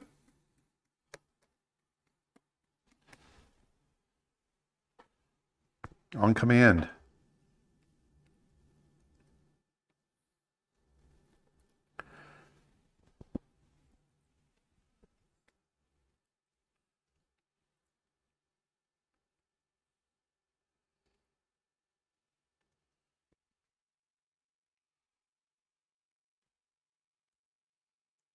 YouTube comment, the animation y'all event is on my birthday. I've been wondering what to do for it, so maybe I'll do that. You should do Hey, that. there you go. So I'm going to create a little bit of rock texture. I've got some rock texture brushes that I created, and I think it's going to make good mangrove texture as well. I'm just throwing this in here. Have you watched the new Wallace and Gromit movie yet? It's out today. No, I haven't. I'd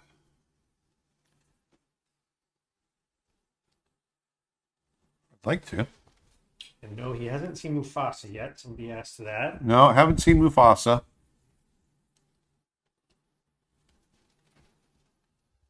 Were you by any chance consulted for any of the sequels or remakes to films you worked on? No. You did work briefly doing character design for the Netflix Jungle Book remake called Mowgli that was directed by... Yeah, that was an original film, though. Yeah. Yeah. But no, none by of the Andy music. Serkis. Andy Serkis, sorry.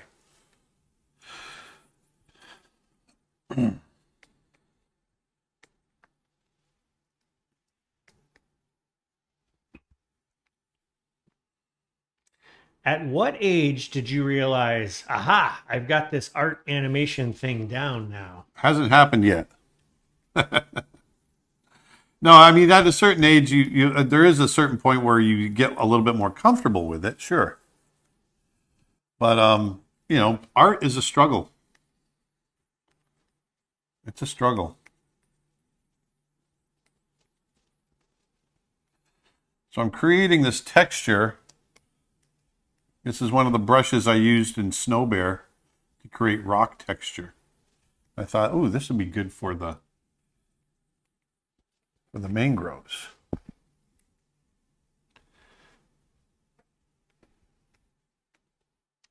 What is the name of the award that Aaron is being recognized for that you mentioned a while back? And when is the award ceremony if we want to watch? That's called the Winsor McKay Award. At the Annies. And the Annies are on February 8th.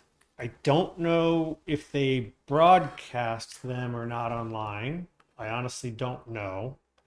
But the Annie Awards is kind of like the animation industry's main award for the. It's kind of like the Oscars that aren't the Oscars. It's like the industry award. So Very it's pretty honored. exciting, yeah.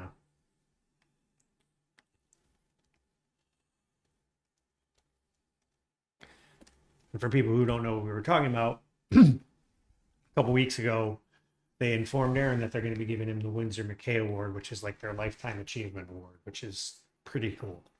Yeah. I feel like I'm too young. But I don't feel like I've done enough, but I'll take it. Just don't, it seems crazy. Crazy.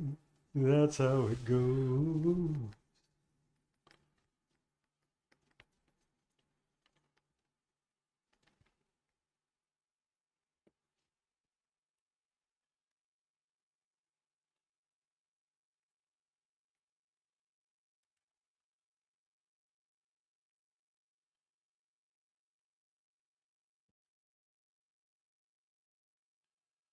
I'm trying to be very loose with this. Create this light effect. Oh, Erica says last year you could watch it online. Okay, so they might stream it. I honestly didn't know that. I think they stream it on YouTube or something. Ah, cool. Yeah, if we find out anything more about that, we'll announce that on our next stream or one of our streams.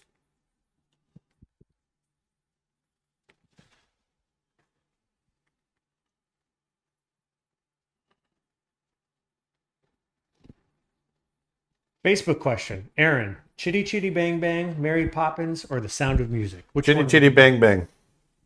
There you go. That was my favorite movie when I was a little kid.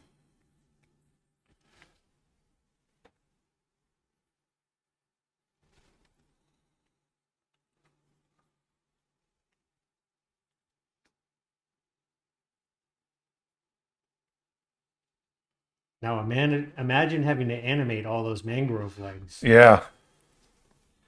Forget about it.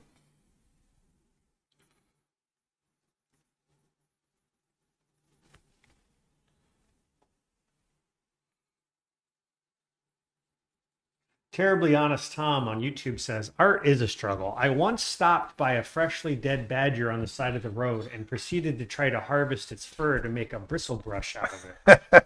A car drove past full of people fully aghast with horror. Yeah. Aaron used to collect... I was once a little Jeffrey Dahmer too. Aaron used to collect roadkill to practice drawing the bones. I did. Oh, Erica posted a link. Annie Awards, watch it live. Okay, so you can. I'll post the link right now. Thank you, Erica.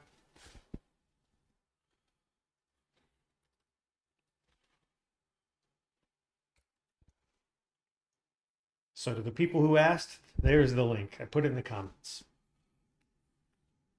Oh, right now it still says the 2024 info on that page. Got it.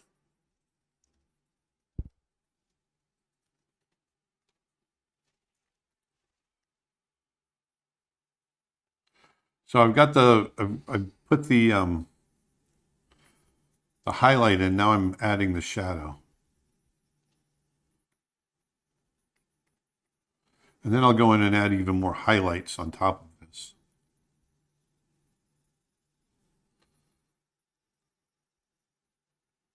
But I'm created clipping masks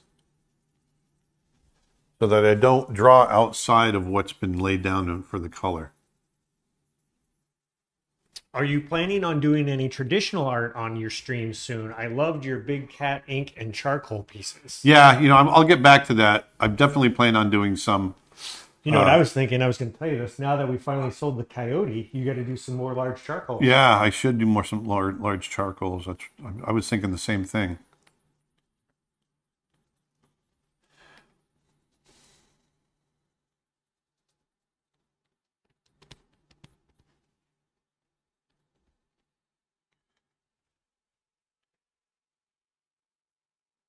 Aaron, do you have any plans to make any videos with Glenn Keane or perhaps make some courses with him? I would love to. There's no plans. We have to get a commitment. But yes, I mean, if I have the opportunity, I would love to. He's a very busy man. Yes, we would love to. And he's in Paris, so it's a little harder to get to him.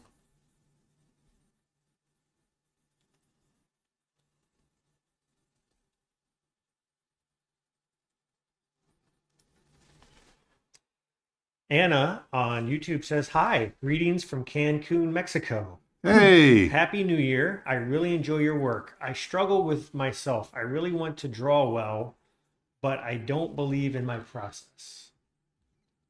You don't believe in your process, huh? Well, the more you do it, the more you'll believe in it. Yep, I think it's just a matter of more practice. Yeah, just experience.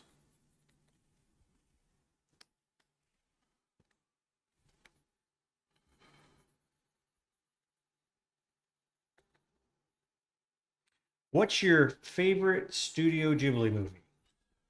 Princess Mononoke. Twitch comment, your colors are so beautiful.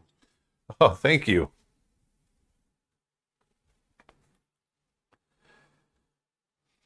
I don't know that I'll get to finish this one today. Going a little slow. YouTube comment, Aaron should try large charcoal drawing where he draws with an entire blackened log. It's a large charcoal thing. Yeah.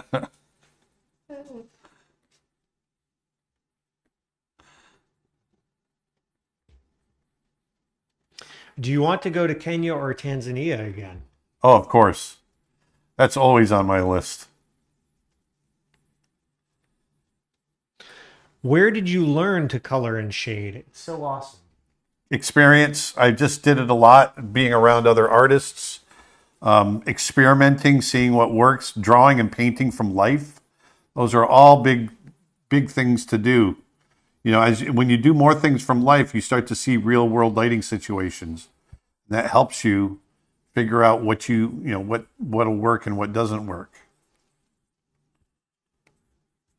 Actually, I want to let people know, if you're interested in Aaron's approach to digital painting and how he paints light, what have you, we've got a bunch of courses at Creature Art Teacher on digital painting that are just $1 each, including his course on how to paint light, as well as his full course on digital painting in Photoshop. And he's also got a course for digital painting in Procreate if you've got an iPad. And those are all just $1 each right now, which is their lowest prices ever. They can't go lower than that. So check them out while you can, because that sale only runs through the weekend. It ends on Monday. So what I'm doing here is I flopped it because I want to see it in a different light. So I like to flop my images just to see how it's working.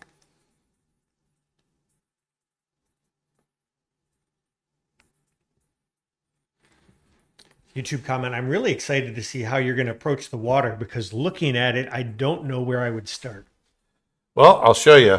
And then it all comes down to reflections. Pedro wants to know, Aaron, Happy New Year. Any chance you'll be making another short film soon, perhaps with a big cat? Not necessarily with a big cat, but we will be making more films. Not sure what our schedule is yet. Twitch comment. I love Creature Art Teacher. I have learned so much and it has inspired me to create art. Oh, thank you. Thank you. We've got over 800 hours of art and animation courses there now. And it's not just Aaron. We've got courses from Emmy Award winners like David Coleman and a brand new course from Emmy Award winner Kevin Dieters. Yeah.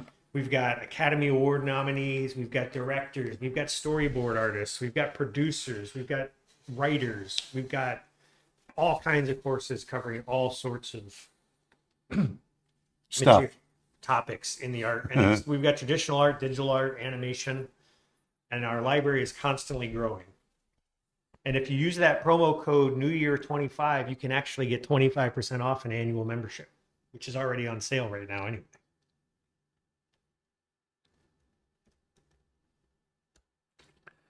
So what I'm going to do now is I'm going to, whoops, cancel. Do you have a favorite primate? And if so, what is it? And also your favorite big cat? I don't really have a favorite primate. I like all primates. Big cat wise, I don't know. I think I love lions. And I love spotted cats. For me, big cats, it's a tiger.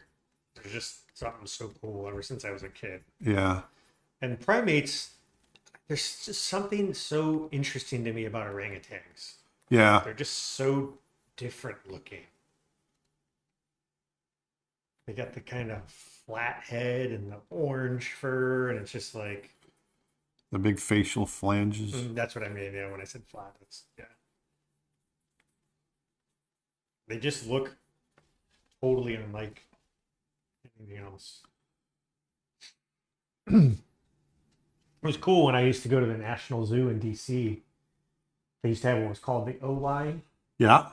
and the orangutans can actually go around the whole park over your heads. They go over the crowd, Oh, that's cool. but they're like 40 feet up in the air. Yeah. And then they have platforms where they can get down and stuff, and where they can get down, they're not over the crowd, obviously. But it's still, Right. they just go around a huge chunk of the zoo that way.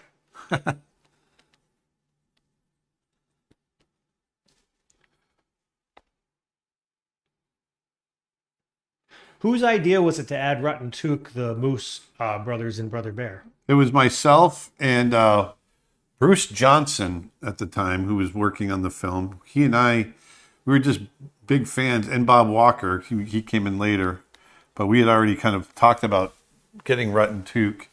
I grew up in the 70s and 80s, and that's when Bob and Doug were really big, and so we were big fans. And so to get them on was just a dream come true. I would read against them when we'd record them. I'd go in the booth and read against them, but I had to get kicked out because I kept laughing. They were cracking me up. It's funny for a certain generation that don't know they probably just know Rick Moranis and Bob from Brother Bear. That could be. Yeah, you're right. Yeah, obviously. Didn't know that. Yeah, that they were characters, back in the 70s. Yeah. So Bob and Doug McKenzie were characters that were acted by Rick Moranis and Dave Thomas, who are the same actors who voice the Moose and Brother Bear. Yeah. And their characters are loosely based on those characters. They were on a show called SCTV, which is the Canadian version of Saturday Night Live. And Canadian government wants a certain amount of Canadian content in their broadcast because they get funded by the government. And so Rick Moranis and Dave Thomas came up with these Canadian characters, Bob and Doug McKenzie. They're just these beer drinking guys that would hang out, and they had their own show. And those were the skits that they would do, and they were really funny. And became really popular in the United States as well, and to where they did their own movie. And Yeah, they ended up having their own movie called Strange Brew. yeah.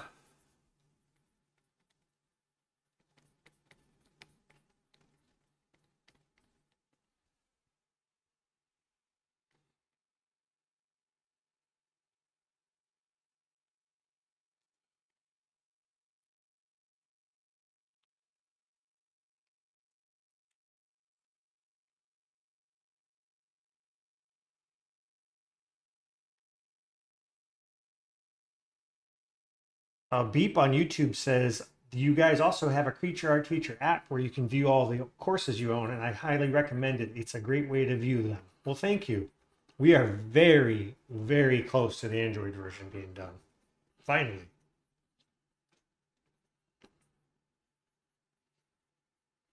But yeah, if you search Aaron Blaise or Creature Art Teacher in the Apple App Store, you can get our app.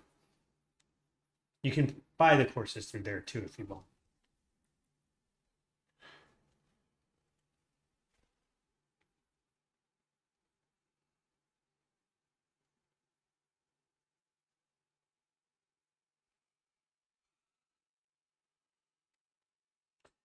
Caitlin says, anyone know where to get Aaron's rock texture brushes? I thought I had all of his brushes, but I guess I don't. The rock texture one is those are in my snow bear collection. Oh, the Arctic brush pack? Yeah, the Arctic brush I'll pack. post There a you go.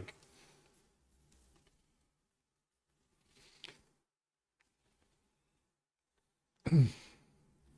So, Caitlin and whomever is watching this, we put out an Arctic brush pack to help fund the making of Snow Bear. And Snow Bear is now finished, but the brush pack is still for sale, and it's name your own price. So you can get these brushes for whatever price you think is fair. And I posted a link in the comments.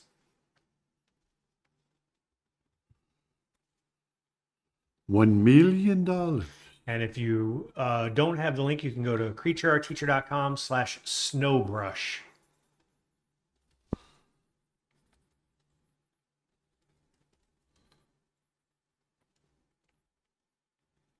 And that's one word, snowbrush.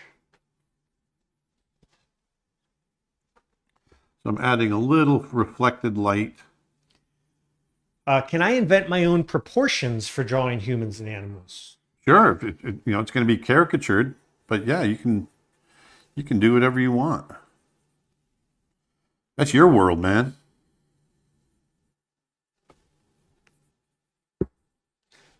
YouTube comment, congratulations on the Windsor McKay, and I wish you good health and a happy new year. Thank you very much. Watching you live is such a great treat. Will you be doing more of it in the future? Yes. Every Friday. Yeah. Every Friday at 1 p.m. Eastern, we do our public streams. And every Friday, starting at 11 a.m. Eastern, we do members-only streams where we show projects that we can't share publicly. Who in Hercules animated Hades and Phil? Hades was animated by Nick Ranieri, and Phil was animated by Eric Goldberg. And Joey Mildenberger did the hair of Hades, which is the fire, which was a whole separate animator. Yeah. Right? Yeah, him and other. Yeah. Yeah, but yeah. In fact, Joey Mildenberger has a course on 2D effects animation, which we put out this year on our website, and it's a great course. I'm hoping to get him to do another one in 2025. I know he'd love to do it. But you can get his course. You go to creatureartteacher.com, and it's a great course, and you'll learn tons about 2D animation. And if you use that promo code, you can get 25% off if you use promo code NEWYEAR25. That's all one word, New Year, and then the number 25.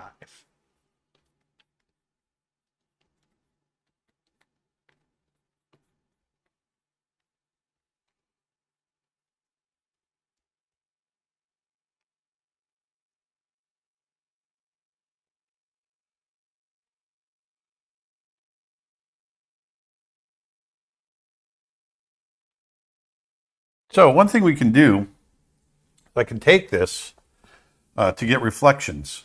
I can take this, and I'm going to, let's see here. I'm going to grab.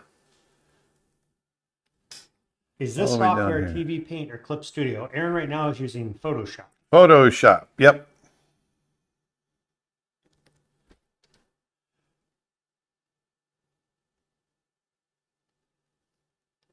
I'm going to put that in a folder. I'm going to copy that folder. I'll put it underneath. I'm going to take it just to show you, because I'm going to have to call it here pretty quick.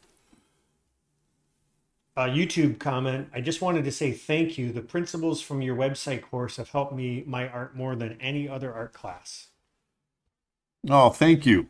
Thank you so much. We've been hearing more and more and more from people that have gotten jobs after learning from our courses or are working in the animation industry or the art industry. And man, that really warms our heart when we hear that stuff. We're so happy to hear that. So what I've done here is I've copied the layer and flopped it so that we're getting a reflection in the water here. Now I'll have to connect it and everything. But then what I can do is I'm going to And Karan says, I found your wonderful channel through the Corridor Crew guys. Ah, Very cool. We're hoping to do more with them this year too. yes. Sorry, I didn't mean to interrupt you. That's okay. I'm going to go in here, do this. I'm going to jack up the strength there. Now, what I'm going to do, I'm going to knock that back just a little bit.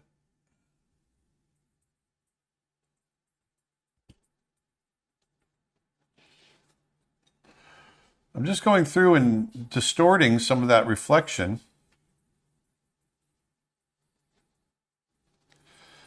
So it feels like water.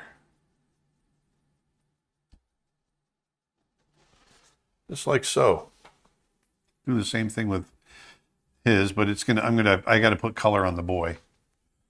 Erica says, yes, please, more 2D effects. I need more effects animation. Yeah, I mean, that was really just the tip of the iceberg. There's such a rabbit hole to go down. It is. Any chance you can invite James Baxter on your live streams in the future? That hack? Yeah, we'd love to. Maybe we'll try to make that a goal for 2025. Maybe that's our resolution. Get Glenn and James on a stream. That would be cool.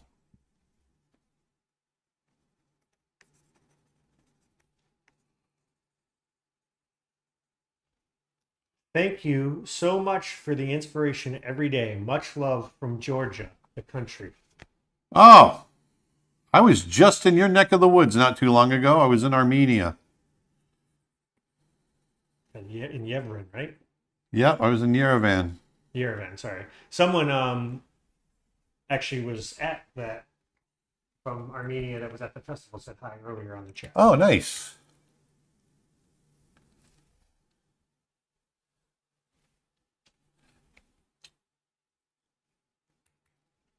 So there you can see that's a way that I do reflections right there. And I'm going to do the same thing with the group in the background. Someone says you should also get Mark Henn on. Yeah.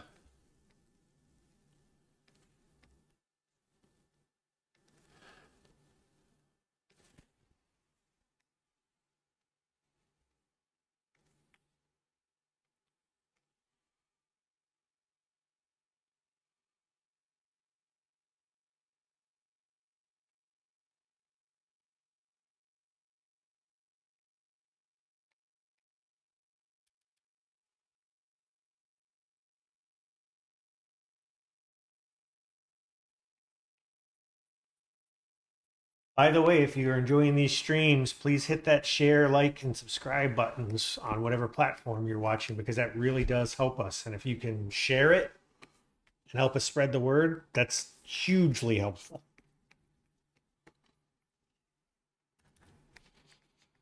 The more eyeballs we can reach, the more content we can produce because it helps us Very much. Grow our platform and allows us to make more courses and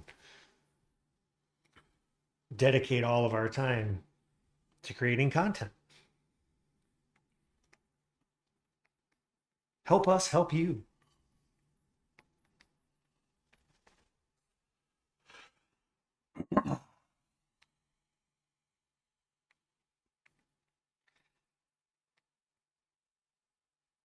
Yeah, John Pomeroy, Andreas Deja, and Eric Goldberg on your streams too. I think those are all great goals. Let's make it happen this year, Aaron. Yeah, let's do it.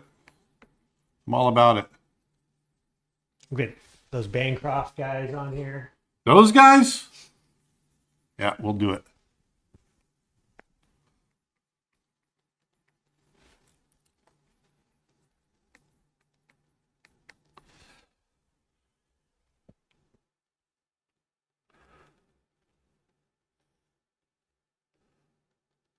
Now, once again, I'm going to take this. I'm going to go to Edit, Transform, and Flip Vertical. And then I'm going to take that and drag it down. So now I've got these reflections right here. See? See how that works?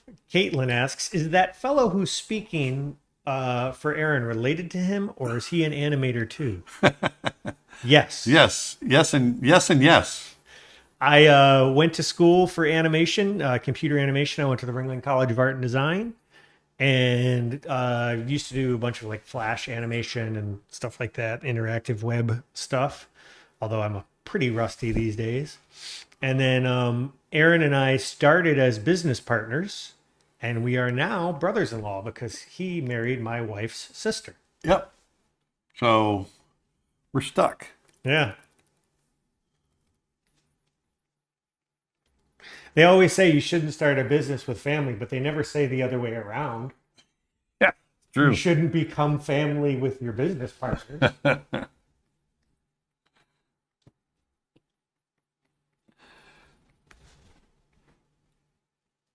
Someone says, I've been checking for hours to see if you were going to be live on TikTok today. No, we didn't do TikTok today because we're a little short-handed. Yeah.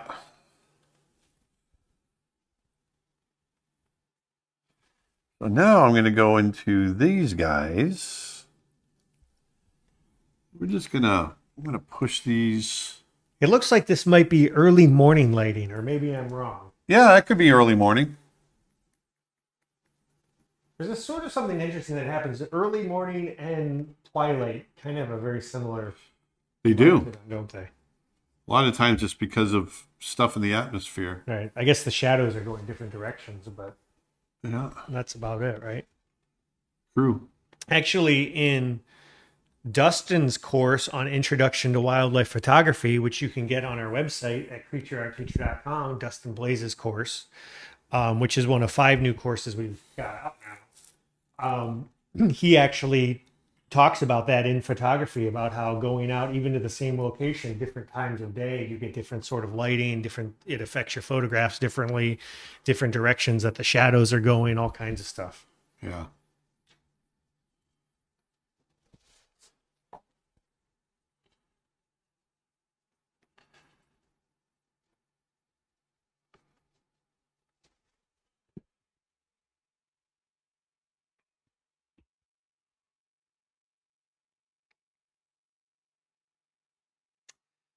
Pierre asks, I've been watching your classes this afternoon on the train from London to Paris. I wonder if you change the opacity of your brushes when you paint, or if you only change the pressure you're applying with the pen. I do both, actually. So that's a good observation. Yeah, his pen is pressure sensitive, but he'll also, depending on what you're doing, you'll change the layer type if you're doing shadows or highlights, you'll change the blend mode. But do you also actually manually adjust the opacity of the brushes? I do. Yep.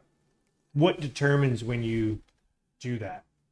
Just if I want to get more of a very slight touch. You'll go knock it down even lower? Yeah. So once again, I'm going to go into Edit, Transform, Flip Vertical. You can see it moved everything up there. I'm going to bring this down. I'm going to put that there. Put this piece right here. Then I'm going to grab this piece. Banana asks. And I'm going to move it up here. Sorry. That's okay. Banana asks, any advice for getting past the stress of learning to draw? It prevents me from starting because I hate how it looks. Well, drawing should be fun. If you're not having fun, uh, rethink it. Yeah, I would say, Just have fun. yeah. Don't. It's just basically don't stress. The real thing is you have to be what you're doing probably is you're comparing your beginner art to people that have been drawing for a long time. And that's a doomed way of thinking. What you want to do is just compare yourself to yourself and see, enjoy the process for what it is, and hopefully you get better over time. And to Aaron's point, hopefully you're just drawing because you like to do it. Doesn't matter what the outcome is. It's the art of doing it. It is. Will you be adding more to the sky? Yes. Randall asks, do you practice tapered strokes?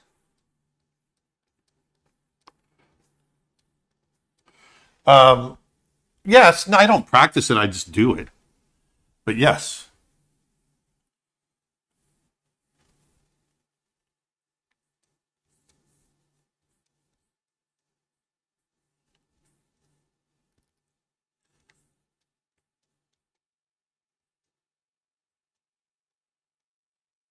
So what I'm doing is I'm holding down the shift key and doing these horizontal lines, and it draws a perfect horizontal line.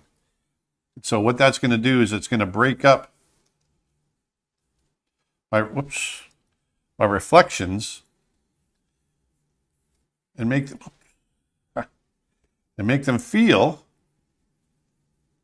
a little more real. And I can do that with my green color as well.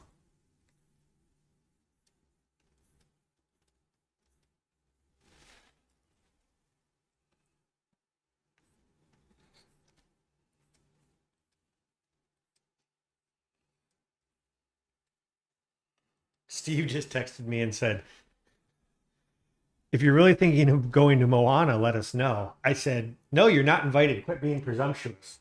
And he said, no, I meant so we could go at a different time.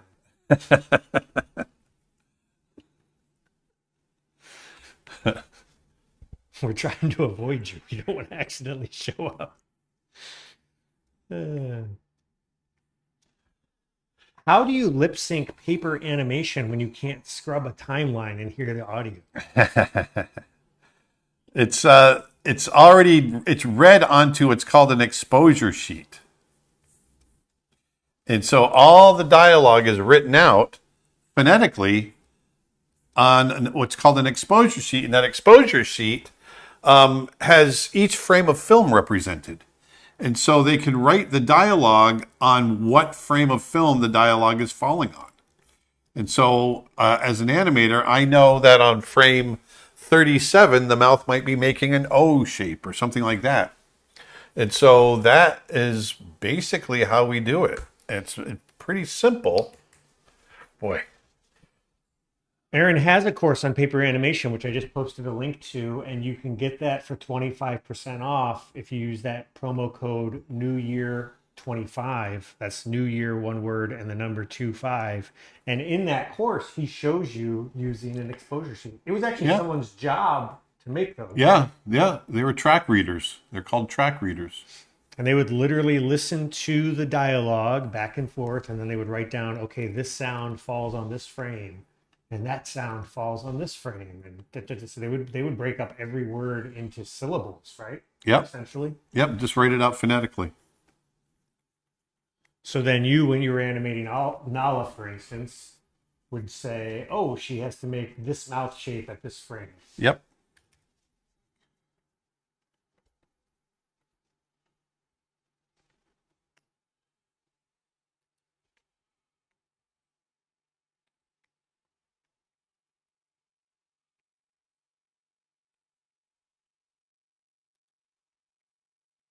But again, you can get that paper animation course for 25% off at creatureartteacher.com.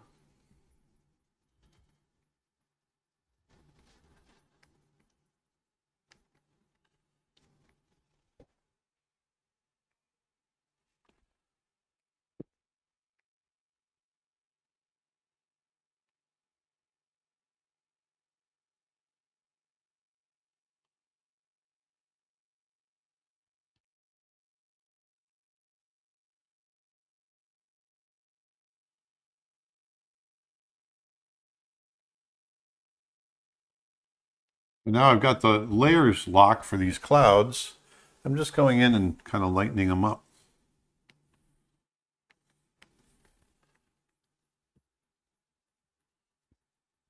Julia says, this looks amazing, but I've got to hit the hay. Yeah, good night, Julia. It's pretty late there. Good night, everybody. So what is it, 10:12? 11:12? I think it's 10:12, right? Vedanta says, hola. Hola. Hey, Vedanta. That's my sister-in-law. I know her. That's my wife. That's no lady. That's my wife.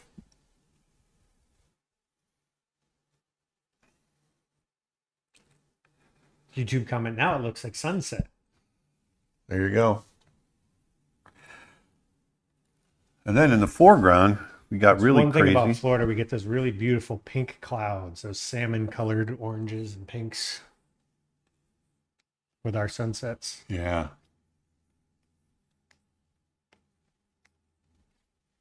Is this tree related to Groot? No, but it's a good idea. Is this in Florida? Yes, you imagined this happening in Florida, right? I did.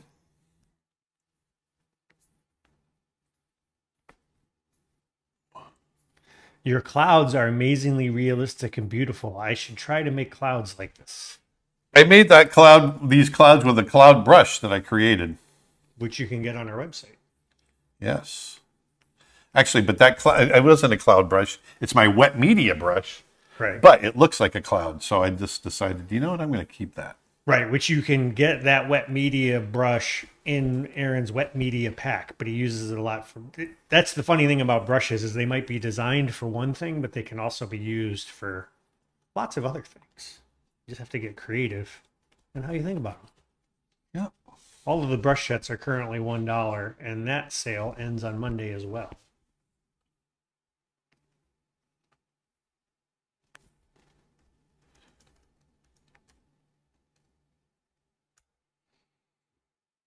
We got thousands of brushes on our website. Thousands.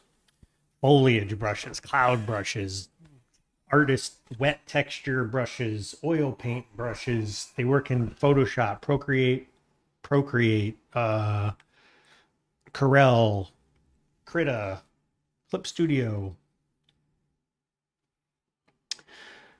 Are there any Native American tribes in Florida, Aaron? The Seminoles were here. Yeah, Miccosukis. Miccosukee. Yes. Answer is yes. Yes.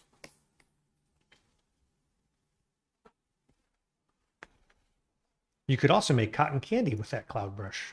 Yes, you could. Can it work in Ibex Paint? I don't know. If Ibex Paint supports ABR files, then yes, it should.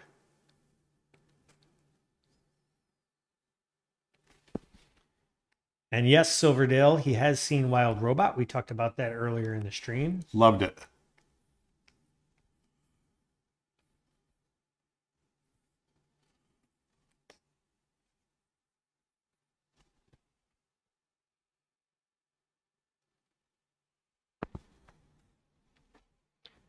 Dulat Ram, or Dalat Ram, apologies on the pronunciation there. It says it's 1:43 a.m. here in India. Oof, go to bed.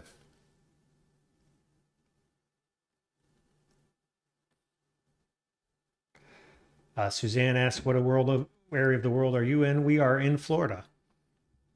We're about 30 minutes outside of Orlando, give or take.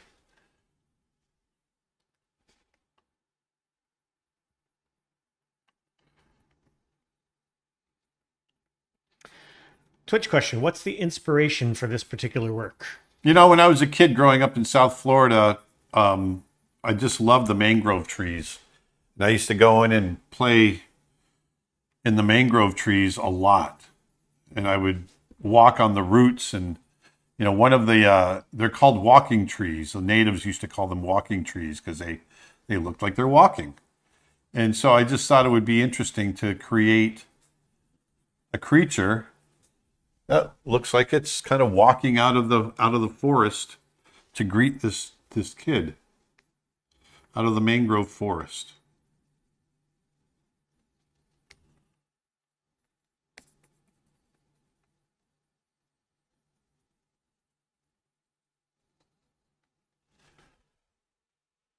Aaron, that reference you have up there, because you've got the mangroves that are more kind of a brown color, and then there's the more white ones behind that. Yeah. Are those separate species, or is that? No, they're the same. The ones over there on the left, they're older. They're dead, and they've got a lot of salt on them. Oh, that's interesting. Because when I think of mangroves, I think of them more like the lighter color. Yeah. No, you can find them all kinds of values and colors and all kinds of stuff. And it depends on the mangrove species too, because a lot of times you'll see white mangroves which they have more of the little things sticking up, the little breathers, and then black mangroves we've got a lot of. And Karan says, I'm also watching from India, but I will not go to sleep until this is finished. Well, I'm going to be, it's been a couple of hours, so I'm going to wrap this up. I'm not going to finish this today. It's still got a long way to go. And I need to take a break. I have a question, a YouTube question. You're a master. My question is, how do you keep generating new ideas? I don't know. You're never going to run out of ideas. There's always something to create. And you just have to be open to them. Well, I would say that you practice I do. Anything coming up with ideas. Like we dedicate time to development. We have a standing meeting where we come up with ideas. Creativity is a muscle. I'm always saying that. And the more you work it, the stronger it gets. Faux show. And if you like Aaron's painting style or his techniques, I want to let people know that we've got a whole bunch of his courses on sale for $1 at Creature Art Teacher, which is an insanely low price because some of these courses are 15, 20 hours long, and they're yours to keep. So you've got courses in Procreate, getting started in digital painting in Procreate, courses on digital painting in Photoshop, where he shows you everything he's doing here, plus tons more. His Hidden Creatures of Forest course, which if you love what he's doing today, you're going to love that course. How to paint light. We got lots of questions about lighting and times of day and how he captures his sense of light and color. Yeah. And he goes over all of that in those courses. And you can get those all for just $1 this weekend at Creature Art Teacher.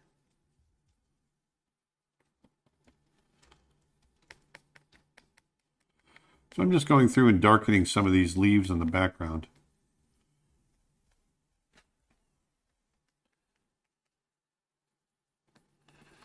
What time is your workshop on January 11th? We start at 11 a.m. Eastern time. If you go to creatureartteacher.com/live, you can learn more about it. And there's a link at the bottom of the page that will tell you what time that starts in your local time zone.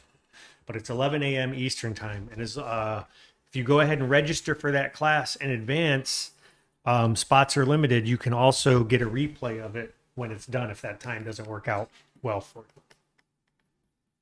But if you can tune in live, they're great. They're like interactive. You get to ask questions like this, but it's a little more intimate. Aaron's talking about a specific topic, so you get, really in depth on that particular topic. They're a lot of fun. Artsy Journey says, following up on the ideas conversation, I sometimes found that I have too many ideas, and that often leaves me with multiple unfinished pieces.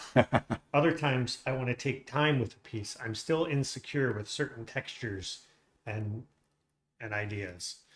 Yeah, I mean, the too many ideas thing can absolutely be a problem. We've run into that. Oh, yeah. Like, what if we do this? What if we do this? And yeah. That leads down this way, and then that leads down that way, and sometimes you got to Aaron will tell you just got to set some deadlines.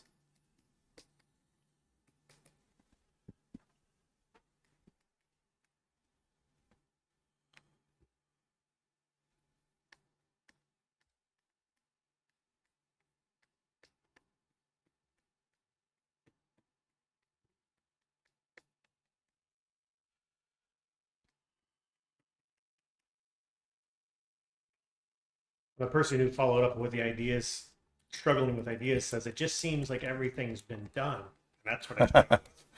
No, not everything's been done. Now, there are archetypes And they say there's what, like you said, 13 or 7, or I can't remember what it is. Yeah. There's basically only 12 or 13 different types of stories to be told. And it's all just variations on those themes. But It what is should that? never discourage It you. should never discourage you from telling your own versions, your own stories.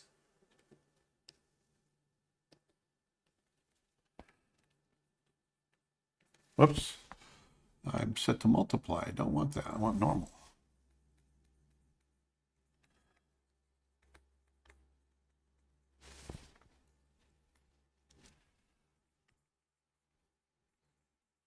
I'm just going in and losing some edges with this dry brush. I know I've seen some of you say you're from India, some of you said you're from Canada. Let us know in the comments, Happy New Year, and where you're from. It'd be great to know where we've got everybody tuning in from all around the world. Yeah, I would love to know that. I know we had Georgia earlier.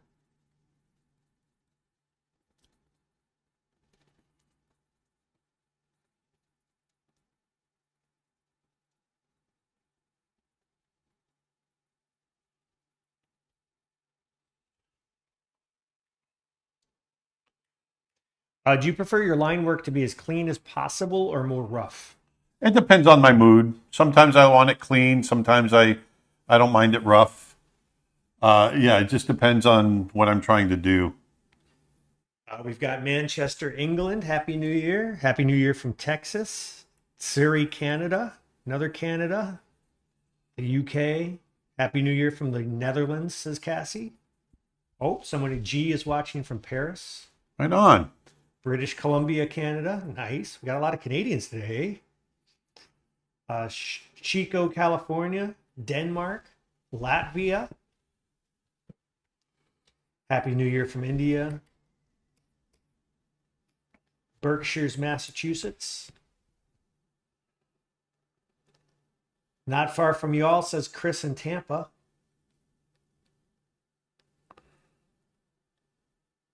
Happy New Year from Tennessee. Jacksonville, Florida. You're right up the road. Fort Worth, Texas. Happy New Year, and it's also my birthday, says Digitalin Daniel from Utah. All right. Happy birthday. Winnipeg, Canada. Michigan.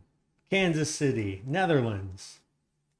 Multan, Pakistan. Wow.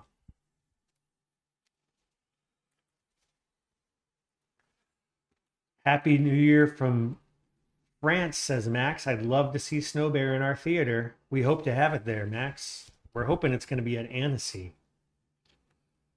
Max? Mm-hmm. Was that Max? What's your last name, Max? Vamp. What's it? Max Vamp.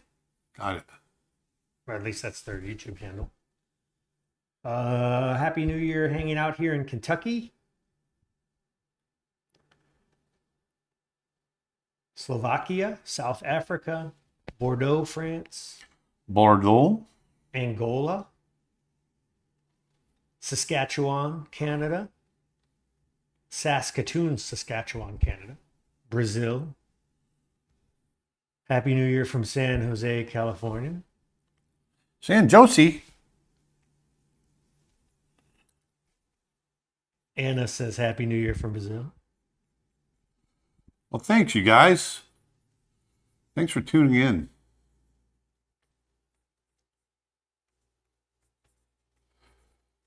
This one's coming out a little clunky, but we'll keep it. Southwest Germany, says Dorothy on the members chat. And Kirk is watching from Burlington, Ontario. Burlington, Ontario. You know, I was born in Burlington, Vermont. Are they anywhere near each other? In global terms, yes. Well, I know what is it? Toronto's right near Vermont. Is that Montreal. Montreal? Sorry. Yeah.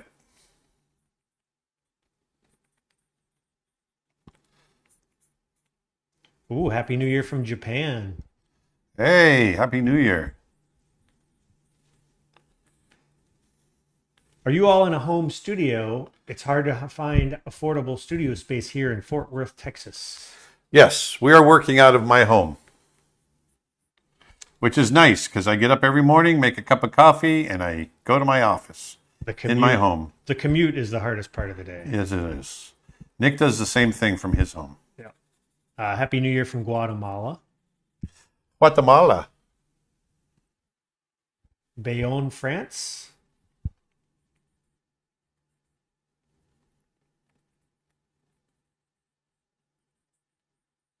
Sherbrooke, Quebec, Canada. Happy New Year, Happy New Year, Happy New Year, everybody. 2025. Crazy, Man, huh? that's like beyond where most movies that were set in the future were when I was a kid. I know. It's weird. It's really weird. Oh, Vedanta says Florida. Thanks, Vedanta. Do you plan to return to Annecy this year? 100% yes. Yes, we will be there guaranteed. Matter of fact, we have to book our rooms. Mm-hmm.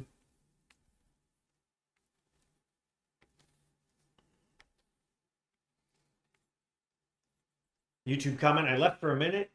You were on a rough sketch, and now it's a beautiful piece. Where did the time go? This one I'm struggling with, to be honest with you. I'm trying to play it off like I'm not, but I'm struggling with this one. Florian says Happy New Year from Northern Germany. Hey, Florian. Excuse me. Sorry about that. That one snuck up on me. Bless you. That was my first sneeze of 2025. Pedro says Happy New Year from Spain. Hey, Happy New Year. What countries do you want to visit that you haven't made it to yet? Australia, New Zealand. For sure. I mean, there's tons, but Yeah, I mean, there's a lot. haven't been to Scotland yet. Happy first sneeze of 2025, says Twitch. Hey, thank you. 1, 2, 3, It was 4, a pleasure. 5, 3, 5. That's their handle. Username 1, 2, 3, 4, 5, 3, 5. Bless you from Texas.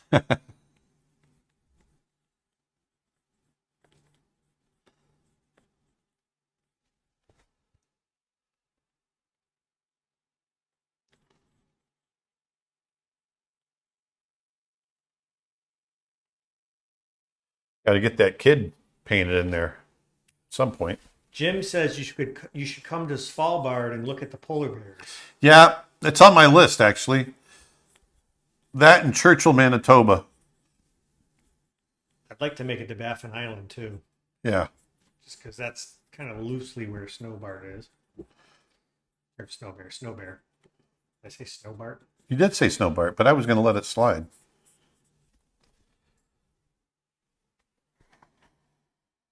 Thanks for the great content and Happy New Year from Hallstatt, Australia. Ah, what time is it in Australia? What time is it? It's like, what is it? Like 9:30 in the evening tomorrow? I'm like, Gamer Trig on Twitch says, I just ordered your wet media brush set and the Hidden Creatures of the Forest course. Only $1 each. yeah, man. Uriel says, Happy New Year from Tijuana, Mexico. Hey, Happy New Year. All right. I'm good to go for now. This is turning into a mess. What are you not enjoying about it? No, it just feels like I need to unify it. It needs to be unified more. The colors or the... Yeah, just the colors and yeah, it's okay. It's all right. It's okay. It's all right. Austria. What shot have you animated that was the most difficult for you? Oh man, I've got a lot of them. You know, the argument scene with Belle and Beast when they're in front of the fireplace. That was one of my most difficult from an acting standpoint. From a mechanic standpoint, there is a scene with Rajah in Trail Mix-Up where he's stuck in the rope and he's twirling around. that was really difficult, because mechanically it was very difficult. There's been a lot, lots and lots of them, but you just kind of, you approach it one step at a time, and eventually you get there. I'm curious if you have this YouTube question. If you have any young relatives that love Disney and bug you for inside information or want to be around you when you do art, or any of them that are pursuing art as a career because of you. No. They're all used to it. They're all used to it. It's funny. They actually all want to be accountants. Yes, they all want to be lawyers. All right, let's roll. I'm done. All right, everybody. Thank you. 2.5 hours in. So here we go. That's what we got done so far. And you can go ahead and take me off of there. Oh, sure. One second. Right. Hold on. Desk. There we go. So there's our. Let me go ahead and flop it. I kind of do too, just because it looks new, doesn't it? Yeah. But I like doing it this format too, because it fits the screen perfectly.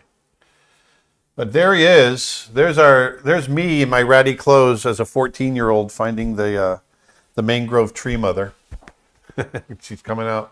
But there's a lot of stuff I could do to this to add to it. Lots of texture.